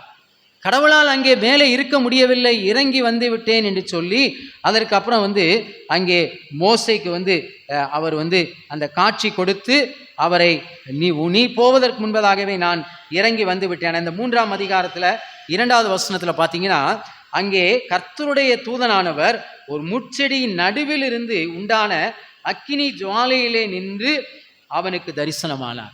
அப்போ இது எதை உணர்த்துகிறதுன்னு சொன்னால், ஒரு நெருப்பு அக்கினி, அதிலும் அந்த அக்கினியினுடைய நடுவிலே இன்னும் உக்கிரமான அக்கினியின் நடுவிலிருந்து கடவுள் கூப்பிடுகிறார். அப்போ இது உணர்த்துகிற உண்மை என்னவென்று சொன்னால், கடவுளும் துன்பப்படுகிறார், கடவுளும் வேதனைப்படுகிறார். அந்த வேதனையின் குரலிலிருந்து அங்கே தரிசனமாகி அங்கே மோசையை அங்கே கடவுள் அழைக்கின்றதை பார்க்கிறோம். அப்போ நம்முடைய கடவுள் அவர் ஒடுக்குகிறவர்களுக்கு எதிராக இருக்கின்ற கடவுளாகவும், பார்வோனுக்கு கடவுளாகவும், அவர்களை விடுவிக்கிற கடவுளாகவும், அவர்களோடு உடன் துன்பப்படுகிற கடவுளாகவும் அவர் இருக்கின்றார். இந்த யாத்திராகமம் 7ஆம் அதிகாரத்தில் நீங்கள் அந்த வசனங்களை பார்த்தீங்கன்னா, அவர்களை நான் புறப்படும் பண்ணும்போது அந்த 7:5 நானே கர்த்தர் என்று யார் அறிவார்களாம் என்று எகிப்தியர் அறிவார். நீங்கள் என்ன அறிஞ்சிட்டீங்க, நீங்கள் என்ன கூப்பிட்டுட்டீங்க, நீங்கள் என்னை கூப்பிட்டது நிமித்தமாக உங்களை விடுதலை பண்ணும்படியா நான் வந்துட்டேன். ஆனால் பார்வோனும் அந்த எகிப்து மக்களும் என்னை அறியாமல் இருக்கிறார்களே. இன்னைக்கு அது நம்ம சூழலில் யோசித்து பார்க்கும்போது, ஒருவேளை நான் ஆண்டவர் அறிஞ்சிட்டேன், என் குடும்பம் ஆண்டவர் அறிஞ்சிட்டாங்க, ஆனால் இன்னும் பார்வோன்களை போல, இன்னும் எகிப்து தேசத்தின் மக்களை போல நம்முடைய தேசத்தில் இருக்கிற மக்கள் அநேகர் கடவுளை அறியாமல் இருக்கிற ஒரு சூழலிலே நாம் வாழ்ந்து கொண்டு இருக்கின்ற ஒன்றாக இருக்கின்ற ஒரு சூழலை நாம் பார்க்கின்றதை பார்க்கிறோம். ஆகவே கடவுள் அதை சொல்லிவிட்டு அங்கே அப்படி சொல்லும்போது அவருடைய வயது, அவன் பார்வோனோடு பேசும்போது மோசேக்கு 80 வயது, ஆரோனுக்கு 83 வயது. உடலிலே பலம் இல்லை, ஆனால் கடவுளிலே பலம் கொண்டவராக அங்கே அவர்கள் அந்த மக்களுக்கு விடுதலை செலுத்தும்படியாய் அந்த பார்வோன் உடைய மக்கள், அங்கே பார்வோனுடைய மக்கள் கடவுளை அறிந்து கொள்ளும்படியாக அங்கே அழைக்கின்றதை பார்ப்போம். 2வதாக நாம் ரோமருக்கு பவுல் எழுதின நிருபத்தில் 13ஆம் அதிகாரத்தில் 1 முதல் 7 வசனங்களை நாம் நிருப பகுதியாக நாம் படிக்க கேட்டோம். ரோமர் 13ஆம் அதிகாரம் 1 முதல் 7 வசனங்கள் அடங்கின பகுதியை நாம் நிருப பகுதியாக நாம் வாசிக்க கேட்டோம். இங்கே பவுல் அப்போஸ்தலன் சொல்லுகிறார், எந்த மேலான அதிகாரம் உள்ளவர்களுக்கும் நீங்கள் கீழ்ப்படிய கடவன். ஏனென்றால் கடவுளை அன்றி ஒரு அதிகாரமும் இல்லை. உண்டாயிருக்கிற அதிகாரங்கள் எல்லாம் யாராலே வந்தது? தேவனாலே அல்லது கடவுளாலே நியமிக்கப்பட்டது. ஒருவேளை இன்னைக்கு நம்முடைய நாட்டில் இருக்கிற சூழ்நிலைகள் நமக்கு தெரியும். கிறிஸ்தவர்களுக்கு இருக்கிற ஒடுக்குதல்கள் நமக்கு தெரியும். வட மாநிலங்களிலே மிஷினரிகள் படுகின்ற வேதனைகள் நமக்கு தெரியும். ஆலயங்கள் இடிக்கப்படுகிறது நமக்கு தெரியும். ஆனால் இங்கே பவுல் சொல்கிறார், அந்த மேலான கடவுளை அன்றி ஒரு அதிகாரமும் இல்லை, உண்டாயிருக்கிற அதிகாரங்கள் கடவுளால் நியமிக்கப்பட்டிருக்கிறது என்று சொல்லுகிறார். ஏனென்றால் ஒருவேளை நம்ம ஏதாவது இப்போ கேட்டோம்னா, நம்ம தானே ஓட்டு போட்டோம் இல்லை, அந்த ஓட்டு மிஷினில் பிரச்சனை, அது இன்னொரு பக்கம் இருக்குது. அந்த எலக்ட்ரானிக் மிஷினில் இருக்கின்ற நிறைய ஏமாற்று வேலைகள்லாம் செய்கிறாங்கன்னு சொல்கிறது ஒரு பக்கம் இருக்கிறது. ஆனால் ஜனநாயக முறையில் தெரிவு செய்யப்பட்டு வந்த தலைவர்கள் தான். ஆனால் ஆதலால் அதிகாரத்துக்கு நீங்கள் எதிர்த்து நிற்கிறவர் கடவுளுடைய நியாயத்துக்கு எதிர்த்து நிற்கிறார். அப்படி எதிர்த்து நிற்கின்றவர்கள் தங்களுக்கு தாங்களே ஆக்கினியை வருவித்துக் கொள்கிறார்கள் என்று சொல்லி 3வது வசனத்தில் மேலும் அங்கே அதிகாரிகள் நற்கிரிகளுக்கு அல்ல துர்க்கிரிகளுக்கு அங்கே பயங்கரமாய் இருக்கிறார்கள். ஆகையால் நீ அதிகாரத்துக்கு பயப்படாது இருக்க வேண்டுமானால் நன்மை செய். அதிகாரத்துக்கு கீழ்ப்படி, ஆனால் அதிகாரத்தை பார்த்து என்ன செய்ய வேணாம்? பயப்பட வேண்டாம். இஸ்ரவேல் மக்கள் அங்கே எகிப்திலிருந்து அவங்க புறப்பட்டு போயிட்டு இருக்கிறாங்க. பின்னால் பார்வோன் உடைய சேனை துரத்திக்கிட்டு வருது, முன்னால் செங்கடல் இருக்கு. அப்போ அவங்க என்ன சொல்கிறாங்க மோசையை பார்த்து, அங்கே எகிப்திலே பிரேத குழிகள் இல்லை என்றா இந்த வனாந்தரத்திலே சாகும்படியாக எங்களை அழைத்து வந்தீர். அங்கே எங்களுக்கு கல்லறை இல்லைன்னு சொல்லியா எங்களை அழைத்து. ஆனால் அங்கேருந்து இருக்கும்போது அவங்க எப்படி அழுதாங்க, எப்படி முறுமுறுத்தார்கள். ஆனால் ஆபத்து பிரச்சனை வரும்போது நாங்கள் அங்கேயாவது கால்வயிறு கஞ்சி குடிச்சிட்டு அடிமைகளாக இருந்திருப்போமே, முன்னால் கடல் இருக்குது, பின்னால் பார்வோன் அங்கே விரட்டி கொண்டு வருகிறார் என்று சொல்லி. ஆனால் செங்கடல் 2ஆய் பிளக்கிறது. இஸ்ரவேல் ஜனங்கள் அதில் நடுவில் வெட்டாந்தரையை போல போகிறாங்க. எதை பார்த்து பயந்தாங்களோ அது 2 பக்கத்திலும் அவங்களுக்கு சுவராக மதிலாக அந்த கடல் நிற்கிறது. நடுவில் வெட்டாந்தரையில் போகிறாங்க. ஆனால் அதுக்கு பின்னால் வந்த பார்வோனுடைய சேனைகள் உள்ளே நுழையும் போது, நடுவில் வரும்போது கடல் என்ன செய்கிறது? அங்கே மூடுகிறது. மூடி இவங்க அந்த பக்கத்தில் போகும்போது என்னத்தை பார்க்குறாங்க அப்படின்னு சொன்னால், எகிப்தியர் அங்கே பிரேதங்களை அவர்கள் கண்டார்கள் என்று பாருங்க. முதல்ல என்ன சொன்னாங்க? எங்களுக்கு பிரேத குழிகள் இல்லை என்றால், அங்கே எகிப்தில் பிரேத குழிகள் இல்லை என்றால் எங்களை இங்கே அழைத்து வந்தீர். ஆனால் அவங்க பார்த்தது என்ன? அங்கே இருக்கிற எகிப்தியர்கள் இறந்து அங்கே கடலிலே மிதந்து கொண்டிருக்கிற காட்சியை கண்டார்கள் என்று பார்க்கிறோம். ஆகவே நீங்கள் மேலான அதிகாரத்திற்கு நீங்கள் கீழ்ப்படியுங்கள். ஆனால் அருமையாக பவுல் சொல்கிறார், நீங்கள் அவங்களுக்கு என்ன செய்ய வேணாம்? பயப்படாது இருங்கள். நீங்கள் அதிகாரத்துக்கு பயப்படாது இருக்க வேண்டுமானால் நன்மை. மடியில் பயம் இருந்தால் தான் அங்கே வழியில் நமக்கு என்ன இருக்கும்? பயம் இருக்கும்னு சொல்லுவாங்க இல்லை? அப்போ ஒருவேளை நான் நிறைய பணத்தை பதுக்கி வைத்து நான் தீமைகளை செய்திருப்பேன்னு சொன்னால் எனக்கு பயம் இருக்கும். அங்கே நீங்கள் பயப்படாமல் இருங்கள். உனக்கு நன்மை உண்டாகும் பொருட்டு அவன் தேவ ஊழியக்காரனாயிருக்கிறான். நீ நன்மை செய்தலுக்கு பயந்து பட்டயத்தை அவன் விருதாவாய் பிடித்திருக்கவில்லை. தீமை செய்கிறவரின் மேல் கோபாக்கினை வரும்படியாக அவன் நீதி செலுத்துகிற தேவ ஊழியக்காரனாயிருக்கிறான். ஆகவே நீங்கள் கோபாக்கி நிமித்தம் மாத்திரமல்ல, மனசாட்சி நிமித்தம் நீங்கள் கீழ்ப்படிய வேண்டும். இதற்காகவே நீங்கள் வரியையும் கொடுக்கிறீர்கள். அவர்கள் இந்த வேலையை பார்த்து வருகிற அங்கே தேவ ஊழியக்காரர்களாக இருக்கிறார்கள். ஆகவே யாவருக்கும் செலுத்த வேண்டிய கடமைகளை செலுத்துங்கள். எவனுக்கு வரி செலுத்த வேண்டியதோ அவனுக்கு வரியை செலுத்துங்கள். எவனுக்கு தீர்வை செலுத்த வேண்டுமோ அவனுக்கு தீர்வை செலுத்துங்கள். எவனுக்கு பயப்பட வேண்டுமோ அவனுக்கு பயப்படுங்கள்.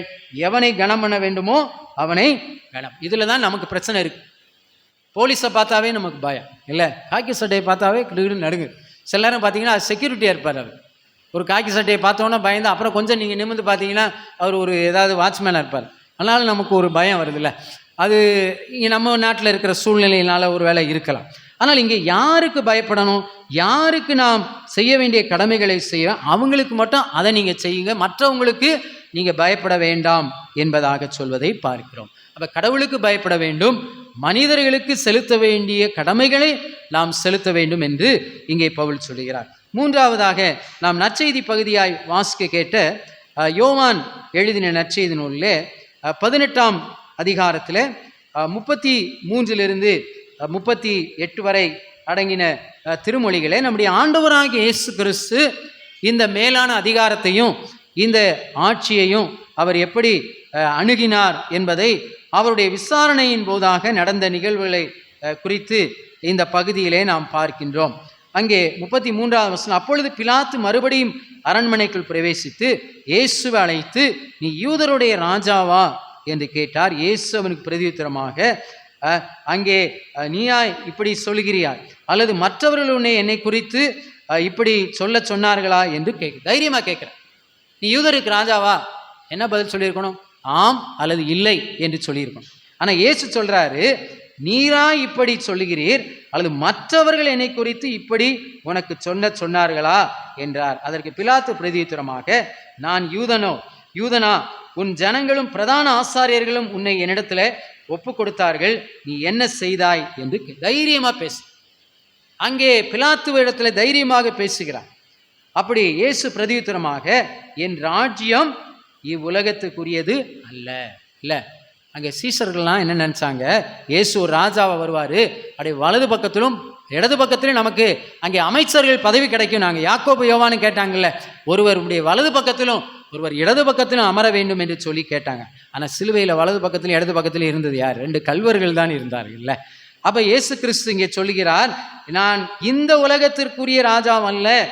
இயேசு பிரதியுத்தரமாய், நீ சொல்லுகிறது நான் இந்த உலகத்துக்குரிய ராஜாவல்ல என்று சொல்லி, என் ராஜ்யம் இவ்வுலகத்துக்குரியதானால் நான் யூதரிடத்தில் ஒப்பு கொடுக்கப்படாதபடி என் ஊழியக்காரர் போராடி இருப்பார்களே. இப்படி இருக்க என் ராஜ்யம் இவ்விடத்திற்குரியதல்ல.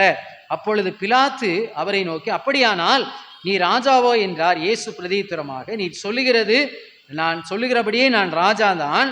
அங்கே சத்தியத்தை குறித்து சாட்சி கொடுக்க நான் பிறந்தேன். உண்மையை குறித்து சாட்சி சொல்கிற ஒரு அரசனாக நான் இருக்கிறேன்னா, இன்டைரக்டா என்ன சொல்றாரு? நீ பொய்யுக்கு சாட்சியாக இருக்கிறாய், உன்னுடைய ராஜ்யம் பொய்யுக்கு சாட்சியாக இருக்கிறது, உன்னுடைய அரசாங்கம் பொய்யுக்கு சாட்சியாக இருக்கிறது என்பதை மறைமுகமாக சொல்லுகிறார். அதாவது இங்கே நீங்கள் பார்த்தீங்கன்னா, அங்கே கபடற்றவர்களைப் போல, அங்கே வினா உள்ளவர்களைப் போல இருங்கள் என்று இயேசு சொன்னதைப் போல, பாம்பை போல புறாவை போல நீங்கள் இருக்க வேண்டும் என்று சொல்வதைப் போல, இதற்காகவே நான் இந்த உலகத்திலே வந்தேன். சத்தியத்தினால் எவன் என் சத்தியத்தை கேட்கிறான், சத்தியவான் எவனும் என் சத்தியத்தை அவன் கேட்கிறான் என்று சொல்லி அந்த 38வது வசனம். அதற்கு பிலாத்து, சத்தியமானது என்ன என்று கேட்கிறார். மறுபடியும் அவர் யூதரிடத்திலே வெளியே வந்து, நான் அவனிடத்திலே ஒரு குற்றமும் காணவில்லை. இல்லை பாருங்க, அங்கே குற்றவாளி என்று இயேசுவை அங்கே கைது செய்து விசாரிக்க வந்த பிலாத்து சொல்கிற சாட்சி, இவரிடத்துல குற்றம் ஒன்றும் காணவில்லை. இல்லை, அதுதான் நமக்கு இருக்கிற சாட்சி. அப்போஸ்தலர் நடபடிகள் 1ஆம் அதிகாரத்தில் நம்முடைய ஆண்டவராய் இயேசு கிறிஸ்து பரத்துக்கு எடுத்துக்கொள்ளப்பட்ட பின்பதாக ஒரு வசனம் முக்கியம். 1:8 வாசிங்களேன். அப்போஸ்தலர் 1:8. அப்போஸ்தலர் நடபடிகள் 1ஆம் அதிகாரம்.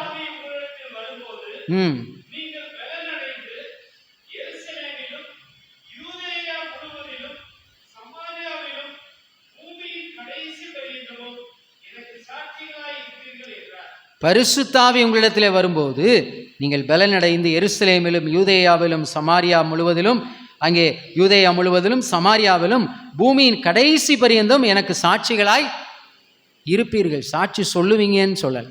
இன்னைக்கு சாட்சி சொல்றது ஈஸி. ஆனால் இங்கே ஆண்டவர் பரிசுத்த ஆவியிடத்தில் வரும்போது நீங்கள் எனக்கு சாட்சிகளாய் இருப்பீர்கள். அதுதான் ரொம்ப கடினம். சாட்சி சொல்வது ஒருவேளை எளிது, சாட்சியாய் வாழ்வது மிக கடினம். அதில் கடினப்பாடுகள் இருக்கிறது, பாடுகள் இருக்கிறது, ஏன் மரணம் கூட இருக்கின்ற ஒரு சூழல் இருக்கிறது. ஆகவே கிறிஸ்துவுக்குள் அன்பானவர்களே, இந்த சீர்திருத்த ஞாயிற்றுக்கிழமையிலே கடவுளுக்கு பயப்படுவோம், மற்றவர்களை கடவுளுடைய பயத்துக்கு நாம் அழைத்து வருவோம். நாம் உண்மை உள்ளவர்களாய், நன்மை செய்கிறவர்களாய், தீமையை வெறுக்கின்றவர்களாய் இருப்போம். இயேசுவை போல சத்தியத்தை பறைசாற்றுகிறவர்களாய், சத்தியத்தை மட்டுமே சொல்கிறவர்களாய், அதற்கு மரணமே வந்தாலும் நான் கடவுளுக்கு உண்மையாக இருப்பேன் என்ற மனநிலையோடு தொடர்ந்து நாம் பயணிக்க ஆண்டவர் நமக்கு துணை செய்வாராக. தலைகளை தாழ்த்தி ஜெபம் செய்வோம். எங்களை அதிகமாய் நேசிக்கிற அன்பின் ஆண்டவரே, 500 ஆண்டுகளுக்கு முன்பதாக திருச்சபை வரலாற்றிலே ஒரு மிகப்பெரிய மாற்றத்தை, ஒரு சீர்திருத்தத்தை மார்ட்டின் லூத்தர் அவர்களும் மற்ற சீர்திருத்தவாதிகளும் செய்து, ஆண்டவரை போப்பின் அதிகாரத்தை எதிர்த்து நின்று, அங்கே இருக்கிற அனைத்து சடங்குகளையும் எதிர்த்து நின்று, நாங்கள் திருமறையிலே சார்ந்திருக்கிறோம், நாங்கள் விசுவாசத்தில் நிலைத்திருக்கிறோம், நாங்கள் கிருபையிலே நிலைத்திருக்கிறோம், கடவுளை மட்டுமே மகிமைப்படுத்துகிறோம், நாங்கள் கிறிஸ்துவை மட்டுமே நாங்கள் உயர்த்தி பிடிக்கிறோம் என்று சொல்லி தைரியமாய் சொன்னார். அவரை திருச்சபை வெளியே தூக்கி எறிந்தது. ஆனால் துணிச்சலாக வெளியே வந்து அநேக நூல்களை எழுதி அநேக கருத்துக்களை அவர் பரப்பி இன்றைக்கு நாங்கள் அந்த திருச்சபையின் அங்கத்தினர்களாய் இருக்கின்றோம். கர்த்தாவே, எங்கள் இந்திய தேசத்தில் எதிர்ப்புகள், போராட்டங்கள் நிறைந்த ஒரு சூழலிலே உமக்கு உண்மையுள்ளவர்களாய் நாங்கள் கடைசி பரியந்தம் நாங்கள் அதிகாரத்துக்கு கீழ்ப்பட்டாலும் கடவுள் எல்லா அதிகாரத்துக்கும் மேலான கடவுளுக்கு கீழ்ப்படிந்து நாங்கள் தொடர்ந்து உண்மையாய் வாழ்வதற்கு தூய ஆவியானவர் நமக்கு துணை செய்வாராக. ஆமென்.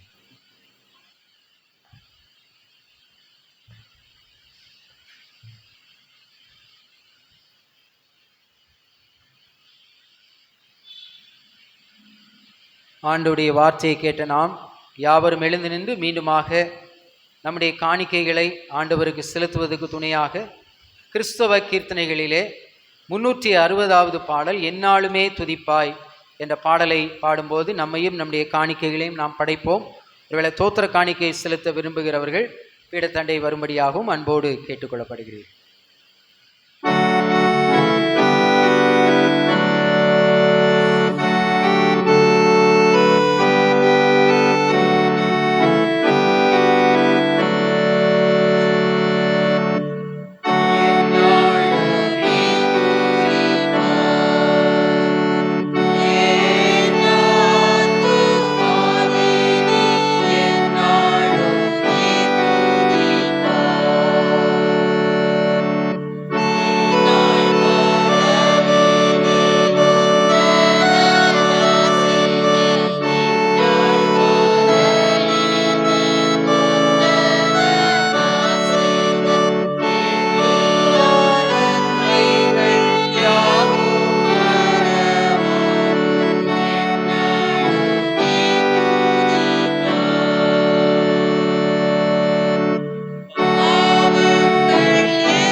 யாவரும் கண்களை மூடி ஜெபிப்போம்.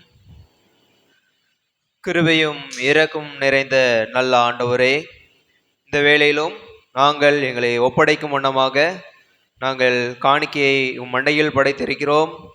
இந்த காணிக்கையை நீர் ஆசீர்வதிப்பீராக. இந்த காணிக்கைகளை உடைய ராஜ்யம் கட்டப்படுவதற்கும் உடைய ராஜ்யம் விருத்தியாவதற்கும் நீர் எடுத்து பயன்படுத்துவீராக. இந்த வேளையிலும் பொருத்தனையோடு வேண்டுதலோடு படைத்த காணிக்கைகளை நீர் அங்கீகரித்து ஆசீர்வதிப்பீராக. இந்த வேளையிலும் நாங்கள் எங்களை ஒப்படைக்கும் வண்ணமாக நீர் எங்கள் இருதயத்தை பரிசுத்தப்படுத்துவீராக. ஆண்டவரே, இந்த உலகத்தில் நீர் எங்களுக்கு கொடுத்திருக்கிற ஆசீர்வாதத்தில் ஒரு சிறு பகுதியை உம்மண்டையில் நாங்கள் படைத்திருக்கிறோம். எங்களை ஒப்படைக்கும் வண்ணமாக நாங்கள் படைத்திருக்கிறோம். நீர் எங்களை பரிசுத்தப்படுத்தி எங்களை ஆசீர்வதிப்பீராக. மீட்பர் இயேசு மூலம் வேண்டுகிறேன் நல்ல கடவுளே, ஆமேன். தொடர்ந்து நாம் ஜெப நிலையில் இருப்போம். எங்களை அதிகமாய் நேசிக்கிற அன்பின் பிதாவே, நீர் கொடுத்திருக்கிற பரிசுத்தமான இந்த ஓய்வு நாளுக்காக நாங்கள் நன்றி செலுத்துகிறோம். கர்த்தரை மட்டுமாக எங்களை பாதுகாத்து பராமரித்து நீர் வழிநடத்தினீர். எங்களுடைய இந்திய தேசத்திற்காக ஜெபிக்கிறோம். வடக்கே காஷ்மீர் முதல் தெற்கே குமரிமுனை வரை பறந்து விரிந்திருக்கிற பல்வேறு மொழிகள், கலாச்சாரங்கள், மதங்கள், இனங்கள் நிறைந்த எங்களுடைய இந்திய தேசத்திலே ஆண்டவரே, வேற்றுமையிலே ஒற்றுமை காண்கின்ற எங்களுடைய இந்திய நாட்டிலே ஆண்டவரே, நம்முடைய அன்பை நீர் எங்கள் ஒவ்வொருவருடைய உள்ளத்திலும் ஆண்டவரே நீர் செலுத்தும்படியாய் பரப்பும்படியாய் நாங்கள் ஜெபிக்கிறோம். குறிப்பாக மத்தியிலும் மாநிலத்திலும் ஆட்சி செய்கிற எங்களுடைய தலைவர்களை உம்முடைய கரங்களிலே நாங்கள் கொடுக்கின்றோம். ஆண்டவரே, எங்களுடைய தலைவர்களுக்காக நாங்கள் ஜெபிக்கிறோம். ஒருவேளை அநேக ஆண்டவரை சிறுபான்மை மக்களுக்கு, சிறுபான்மை சமயங்களுக்கு எதிர்ப்புகள், போராட்டங்கள், நெருக்கடிகள், பிரச்சனைகள் இருக்கின்ற ஒரு சூழ்நிலையிலும் அதற்காக நாங்கள் அதிகமாக நாங்கள் ஜெபிக்கிறோம். ஆண்டவரே, நீர் பார்வோனுக்கு தேவனாய் இருந்த ஆண்டவர், எங்களுடைய தேசத்திற்கும் நீர் ஆண்டவராய் இருக்கின்றீர். எகிப்தியருக்கு ஆண்டவராய் இருந்த எங்களுடைய கடவுள் எங்களுடைய இந்திய தேசத்தில் எந்த மொழி பேசினாலும், எந்த மதத்தை சார்ந்தவர்களாய் இருந்தாலும் அவர்களுக்கும் நீர் கடவுளாய் இருக்கிறீர் என்பதை ஆண்டவரே நீர் மெய்ப்பிக்கும்படியாக உடைய அற்புதங்களின் வழியாய், உடைய அதிசயங்களின் வழியாய் ஒவ்வொருவரையும் நீர் தொடும்படியாக நாங்கள் ஜெபிக்கின்றோம். எல்லா ஊழிய ஸ்தாபனங்களையும் உடைய கரங்களிலே கொடுக்கிறோம். ஆண்டவரே, அவர்கள் பணி செய்கிற பணித்தளங்களிலே உம்முடைய கரம் அவர்களோடு கூட இருந்து அவர்கள் விதைக்கிற வசன விதைகள் 30, 60, 100 பலன் கொடுக்கும்படியான கிருபைகளை நீர் கொடுக்கும்படியாக நாங்கள் ஜெபிக்கிறோம். ஆண்டவரே, எங்களுடைய நாட்டிலே இருக்கின்ற பல்வேறு விதமான தீமையான பழக்கங்கள், ஆண்டவரே மூட பழக்கங்கள், ஜாதிய வேறுபாடுகள், இன வேறுபாடுகள், ஆண்டவரே மொழி வேறுபாடுகள் ஆகியவற்றை களைந்து நாங்கள் எல்லாரும் ஆண்டவரே சகோதர சகோதரிகள் என்ற மனநிலையை, ஒற்றுமை நீர் கொடுக்கும்படியாக ஜெபிக்கிறோம். எங்களுடைய திருமண்டலங்களுக்காக ஆண்டவரே உம்முடைய பாதத்தில் வந்து ஜெபிக்கிறோம். 25 திருமண்டலங்களை உம்முடைய கரங்களிலே கொடுக்கிறோம். திருமண்டலங்களின் பேராயர்களுக்காக, பிரதம பேராயருக்காக, எங்களுடைய மதுரை முகவை பேராயருக்காக, ஆண்டவரே முதன்மை பணியாளர்களுக்காக, அனைத்து குருவானவர்களுக்காக, உபதேசிமார்கள், வேதாகம பெண்கள், இன்னும் மிஷினரிமார்கள், மிஷினரி எங்களுடைய HMS மிஷினரி ஆண்டவரே நிறுவனம், இனுமாக எங்களுடைய இளையோர் திருச்சபை, இன்னும் நடைபெறுகிற அனைத்து ஊழியங்களையும் கரங்களிலே கொடுக்கின்றோம். ஒவ்வொரு ஊழியங்களையும் ஆண்டவரை நீர் பொறுப்பெடுத்து வழிநடத்தும்படியாக ஜெபிக்கிறோம். இன்று நாளிலும் மதிய வேளையில் நடைபெற இருக்கிற அந்த உதவி குருவானவர்களுக்கான அருட்பொழிவு ஆராதனைக்காக நாங்கள் ஜெபிக்கிறோம். அருட்பொழிவு பெற இருக்கிற உம்முடைய பிள்ளைகள் உம்முடைய தூய ஆவியினால் நிரப்பப்பட்டு உண்மையும் உத்தமம் உள்ளவர்களாய், மனிதர்களுக்கு சேவை செய்கிறவர்களாய் அல்ல, கடவுளுக்கு பயந்தவர்களாய், கடவுளுக்கு சேவை செய்கிறவர்களாய், சத்தியத்தை பின்பற்றுகிறவர்களாய், உண்மையை உண்மை என்றும் ஆண்டவரை பொய்யை பொய்யென்றும் சொல்கின்றவர்களாய், அவர்களுக்கு துணிவையும் ஆற்றலையும் நீர் பரத்திலிருந்து கொடுக்கும்படியாக நாங்கள் ஜெபிக்கின்றோம். ஆண்டவரே, நீர் எங்களை அழைத்திருப்பதன் நோக்கம் ஆண்டவரே இந்த தேசத்திலே மாற்றங்களை கொடுப்பதற்காய் நீர் எங்களை அழைத்திருக்கிறீர். நன்றி செலுத்துகிறோம் கர்த்தாவே. ஆண்டவரே, இந்த ஆராதனை நடத்த இருக்கின்ற அந்த ஆண்டவரே அருட்பொழிவு குருவான அருட்பொழிவு ஆராதனை நடத்த இருக்கிற எங்களுடைய பேராயருக்காய் ஜெபிக்கிறோம். இன்னும் ஆண்டவரே அதில் பங்கு பெறுகிற குருவானவர்களுக்காய் ஜெபிக்கிறோம். ஒவ்வொரு மீதும் உடைய பரிசுத்த ஆவியானவர் நிறைவாய் ஊற்றப்படும்படியாக நாங்கள் ஜெபிக்கிறோம். பரிசுத்த ஆவியினிடத்தில் வரும்போது நீங்கள் பலனடைந்து எருசலேமிலும் யூதேயாவிலும் சமாரியாவிலும் உலகத்தின் கடைசி பரியந்தம் எனக்கு சாட்சியாய் இருப்பீர்கள் என்ற வார்த்தைக்கேற்ப ஆண்டவரே குருவானவர்கள் மட்டுமல்ல, கிறிஸ்து சபை ஆண்டவரே உம்முடைய சபையின் மக்களாகிய நாங்களும் அவ்வாறு சாட்சிகளாய் வாழ அருள் தாரும். எங்களுடைய KK நகர் மறுரூப ஆலயத்திற்காய் எங்களுக்கு கொடுக்கப்பட்டிருக்கிற அருமையான குருவானவருக்காய், அவருடைய குடும்பத்தினருக்காய், எங்களுடைய பாஸ்டேட் கமிட்டி அங்கத்தினர்களுக்காய், ஆண்டவரே எங்களுடைய பாடகர் குழுவுக்காய், ஞாயிறு பள்ளிக்காய், ஆண்டவரே வாலிபர் ஐக்கிய சங்கத்திற்காய், தாய்மார் சங்கத்திற்காய், இன்னும் ஆண்கள் ஐக்கிய சங்கம், இன்னும் அனைத்து எங்களுடைய திருச்சபையினுடைய ஒவ்வொரு ஊழியங்களுக்காய் நன்றி செலுத்தி ஜெபிக்கிறோம். ஒவ்வொருவரோடும் உடைய கரம் இருந்து வழி நடத்தும்படியாக ஜெபிக்கிறோம். நடைபெறுகின்ற அர்ப்பின் ஸ்தோத்திர பண்டிகைக்காய் ஜெபிக்கிறோம். ஆண்டவரே, உடைய வார்த்தைகளை தாங்கி வருகிற உடைய தாசரை உடைய கரத்திலே கொடுக்கிறோம். ஆண்டவரே, நாங்கள் இந்த அர்ப்பின் ஸ்தோத்திர பண்டிகையிலே பொருட்களை படைக்கிறவர்களாய் மட்டுமல்ல, எங்களையே ஜீவபலியாய் நாங்கள் படைக்க அருள் தாரும். தோத்திர காணிக்கை செலுத்தின உடைய பிள்ளைகளுக்காக, சந்தா காணிக்கைகளை செலுத்தின பிள்ளைகளுக்காக, ஆண்டவரே, இனுமாக ஆண்டவர் செய்த நன்மைகளை நினைத்து காணிக்கைகளை படைத்திருக்கிற, பொருட்களை படைத்திருக்கின்ற ஆண்டவரே, ஒவ்வொரு திருச்சபை மக்களையும் உடைய கரத்திலே கொடுக்கிறோம். எங்களுடைய திருச்சபையிலே சுகவீனமாயிருக்கிறவர்கள், பலவீனமாயிருக்கிறவர்கள், வியாதியஸ்தர்களுக்காக ஜெபிக்கிறோம். மனபாரத்தோடு இருக்கிறவர்களுக்காய் ஜெபிக்கிறோம். வேலை வாய்ப்பை எதிர்நோக்கி இருக்கிறவர்களுக்காய் ஜெபிக்கிறோம். திருமணத்தை எதிர்நோக்கி இருக்கிறவர்களுக்காய் ஜெபிக்கிறோம். திருமணமாக்கி குழந்தை இல்லையே ஏங்கி தவிக்கிறவர்களுக்காய் ஜெபிக்கிறோம். கற்பத்தின் கனியை தாங்கி கொண்டு இருக்கிற சகோதரிமார்களுக்காய் ஜெபிக்கிறோம். ஒவ்வொருவரோடும் உடைய கரம் இருந்து வழி நடத்தும். ஆண்டவரே, கல்லூரி தேர்வுகளுக்காய் ஆயத்தப்படுகிற பிள்ளைகள், ஆண்டவரை எழுதி கொண்டு இருக்கிற பிள்ளைகளையும் உடைய கரத்திலே கொடுக்கிறோம். நல்ல ஞானத்தை தந்து பிள்ளைகள் தங்களுடைய செமஸ்டர் எக்ஸாம்ஸை நல்ல முறையில் எழுதி வெற்றி சிறக்க கிருபை தரும்படியாய் ஜெபிக்கிறோம். கொடுத்த மழைக்காய் நன்றி செலுத்துகிறோம். வெள்ளத்தினால் பாதிக்கப்பட்டவர்கள், ஆண்டவரே, இனுமாக மழை இல்லாமல் வறட்சியிலே இருக்கின்ற மக்களுக்கு ஏற்ற மழையை நீர் தாரும். விபத்துகளினாலே பாதிக்கப்பட்ட மக்களுக்காக நாங்கள் ஜெபிக்கிறோம். ஆண்டவரே, கடந்த நாட்களிலே ஆண்டவரே, அந்த ஒரு தனியார் பேருந்தில் ஏற்பட்ட தீ விபத்திலே உயிரிழந்த மக்களுடைய குடும்பத்தின் ஆறுதலுக்காக நாங்கள் ஜெபிக்கிறோம். கர்த்தாவே, ஆண்டவரே, எதிர்பாராத நேரத்திலே அந்த தீயிலே எரிந்து மடிந்த அந்த மக்களுடைய குடும்பத்தின் ஆறுதலுக்காக நாங்கள் மன்றாடுகிறோம்.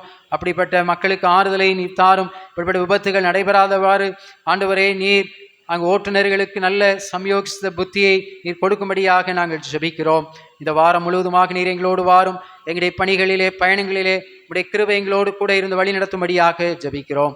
எங்களையும் ஆண்டவரே, எங்களுடைய குடும்பங்களையும் எங்களுடைய ஊழியங்களையும் உடைய கரத்திலே நாங்கள் அர்ப்பணித்து ஜெபிக்கிறோம். இந்த ஆராதனை எங்களோடு கூட இணைந்து இந்த ஆராதனை நடத்துகின்ற அருமையான தமிழ்நாடு இறையியல் கல்லூரியிலே பயில்கின்ற உடைய ஊழிய குருத்துவ ஊழிய மாணவர்களுக்காய் ஜெபிக்கிறோம். அவர்களையும் அவருடைய குடும்பங்களையும் கர்த்தர் ஆசீர்வதியும். தாழ்த்தி உடைய கரத்தில் அர்ப்பணிக்கிறோம். இயேசு கிறிஸ்துவின் பரிசுத்த நாமத்திலே தாழ்மையோடு ஜெபிக்கிறோம். அன்பின் பிதாவே, ஆமேன். யாவரும் சேர்ந்து சொல்லுவோம். பரமண்டல இருக்கிற எங்கள் பிதாவே, உடைய நாமம் பரிசுத்தப்படுவதாக, உடைய ராஜ்யம் வருவதாக, உடைய பரமண்டத்திலே செய்யப்படுவது போல பூமியிலையும் செய்யப்படுவதாக. அன்றைய ஆகாரத்தை எங்களுக்கு தாரும். எங்கள் விரோதமாக குற்றம் சொல்ல மன்னிக்கிறது போல எங்கள் குற்றங்களை எங்களுக்கு மன்னியும். எங்களை சோதனை பிரவேசிக்க பண்ணாமல் தீமை ரட்சித்துக்கொள்ளும். ராஜ்யமும் வல்லமையும் மகிமையும் இரண்டைக்கும் உடையவைகளே. ஆமேன். ஆண்டவருடைய ஆசீர்வாதத்தை பெற்றுக்கொள்வோம். எல்லா புத்திக்கும் மேலான கடவுளுடைய சமாதானம் நம்மோடு இருந்து நாம் கடவுளையும் அவருடைய குமாரனாகி நம்முடைய நாதர் இயேசு கிறிஸ்துவை பற்றிய அறிவிலும் அன்பில் நிலைத்திருக்கும்படி நம்முடைய இருதயத்தையும் சிந்தையும் காக்க கடவது.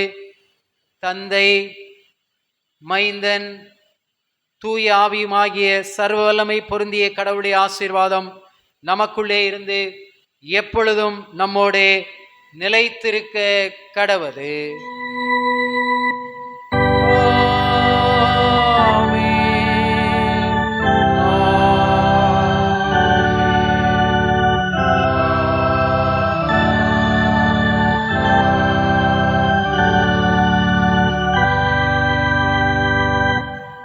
ஆராதனைக்கு நிறைவாக நாம் யாவரும் எழுந்து நின்று கிறிஸ்து சபை பாமாலைகளிலே 320வது பாமாலை பாடல், என் மீட்பர் முன்னே போகின்றார் என்ற 320வது பாடலை பின்பவனி பாடலாய் நாம் பாடுவோம்.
ஜெபம் செய்வோம்.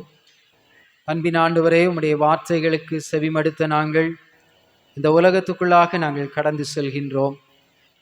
இந்த உலகத்தால் கரைபடாதபடி எங்களை காத்துக்கொள்ளவும், உமக்கு மட்டுமே பயப்படுகிறவர்களாய் நாங்கள் இந்த உலகத்திலே வாழவும், மனிதர்களுக்கு அதிகாரிகளுக்கு செலுத்த வேண்டிய கடமைகளை நாங்கள் தவறாமல் செலுத்தவும், நாங்கள் எதை செய்ய வேண்டுமோ அதை செய்கின்றவர்களாய், சத்தியத்தை பறைசாற்றுகிறவர்களாய், சாட்சியாய் வாழ்கின்றவர்களாய் தொடர்ந்து நாங்கள் வாழ நீர் அருள் தரும்படியாய் இறைமகன் இயேசு கிறிஸ்துவின் மூலமாய் ஜெபிக்கிறோம்.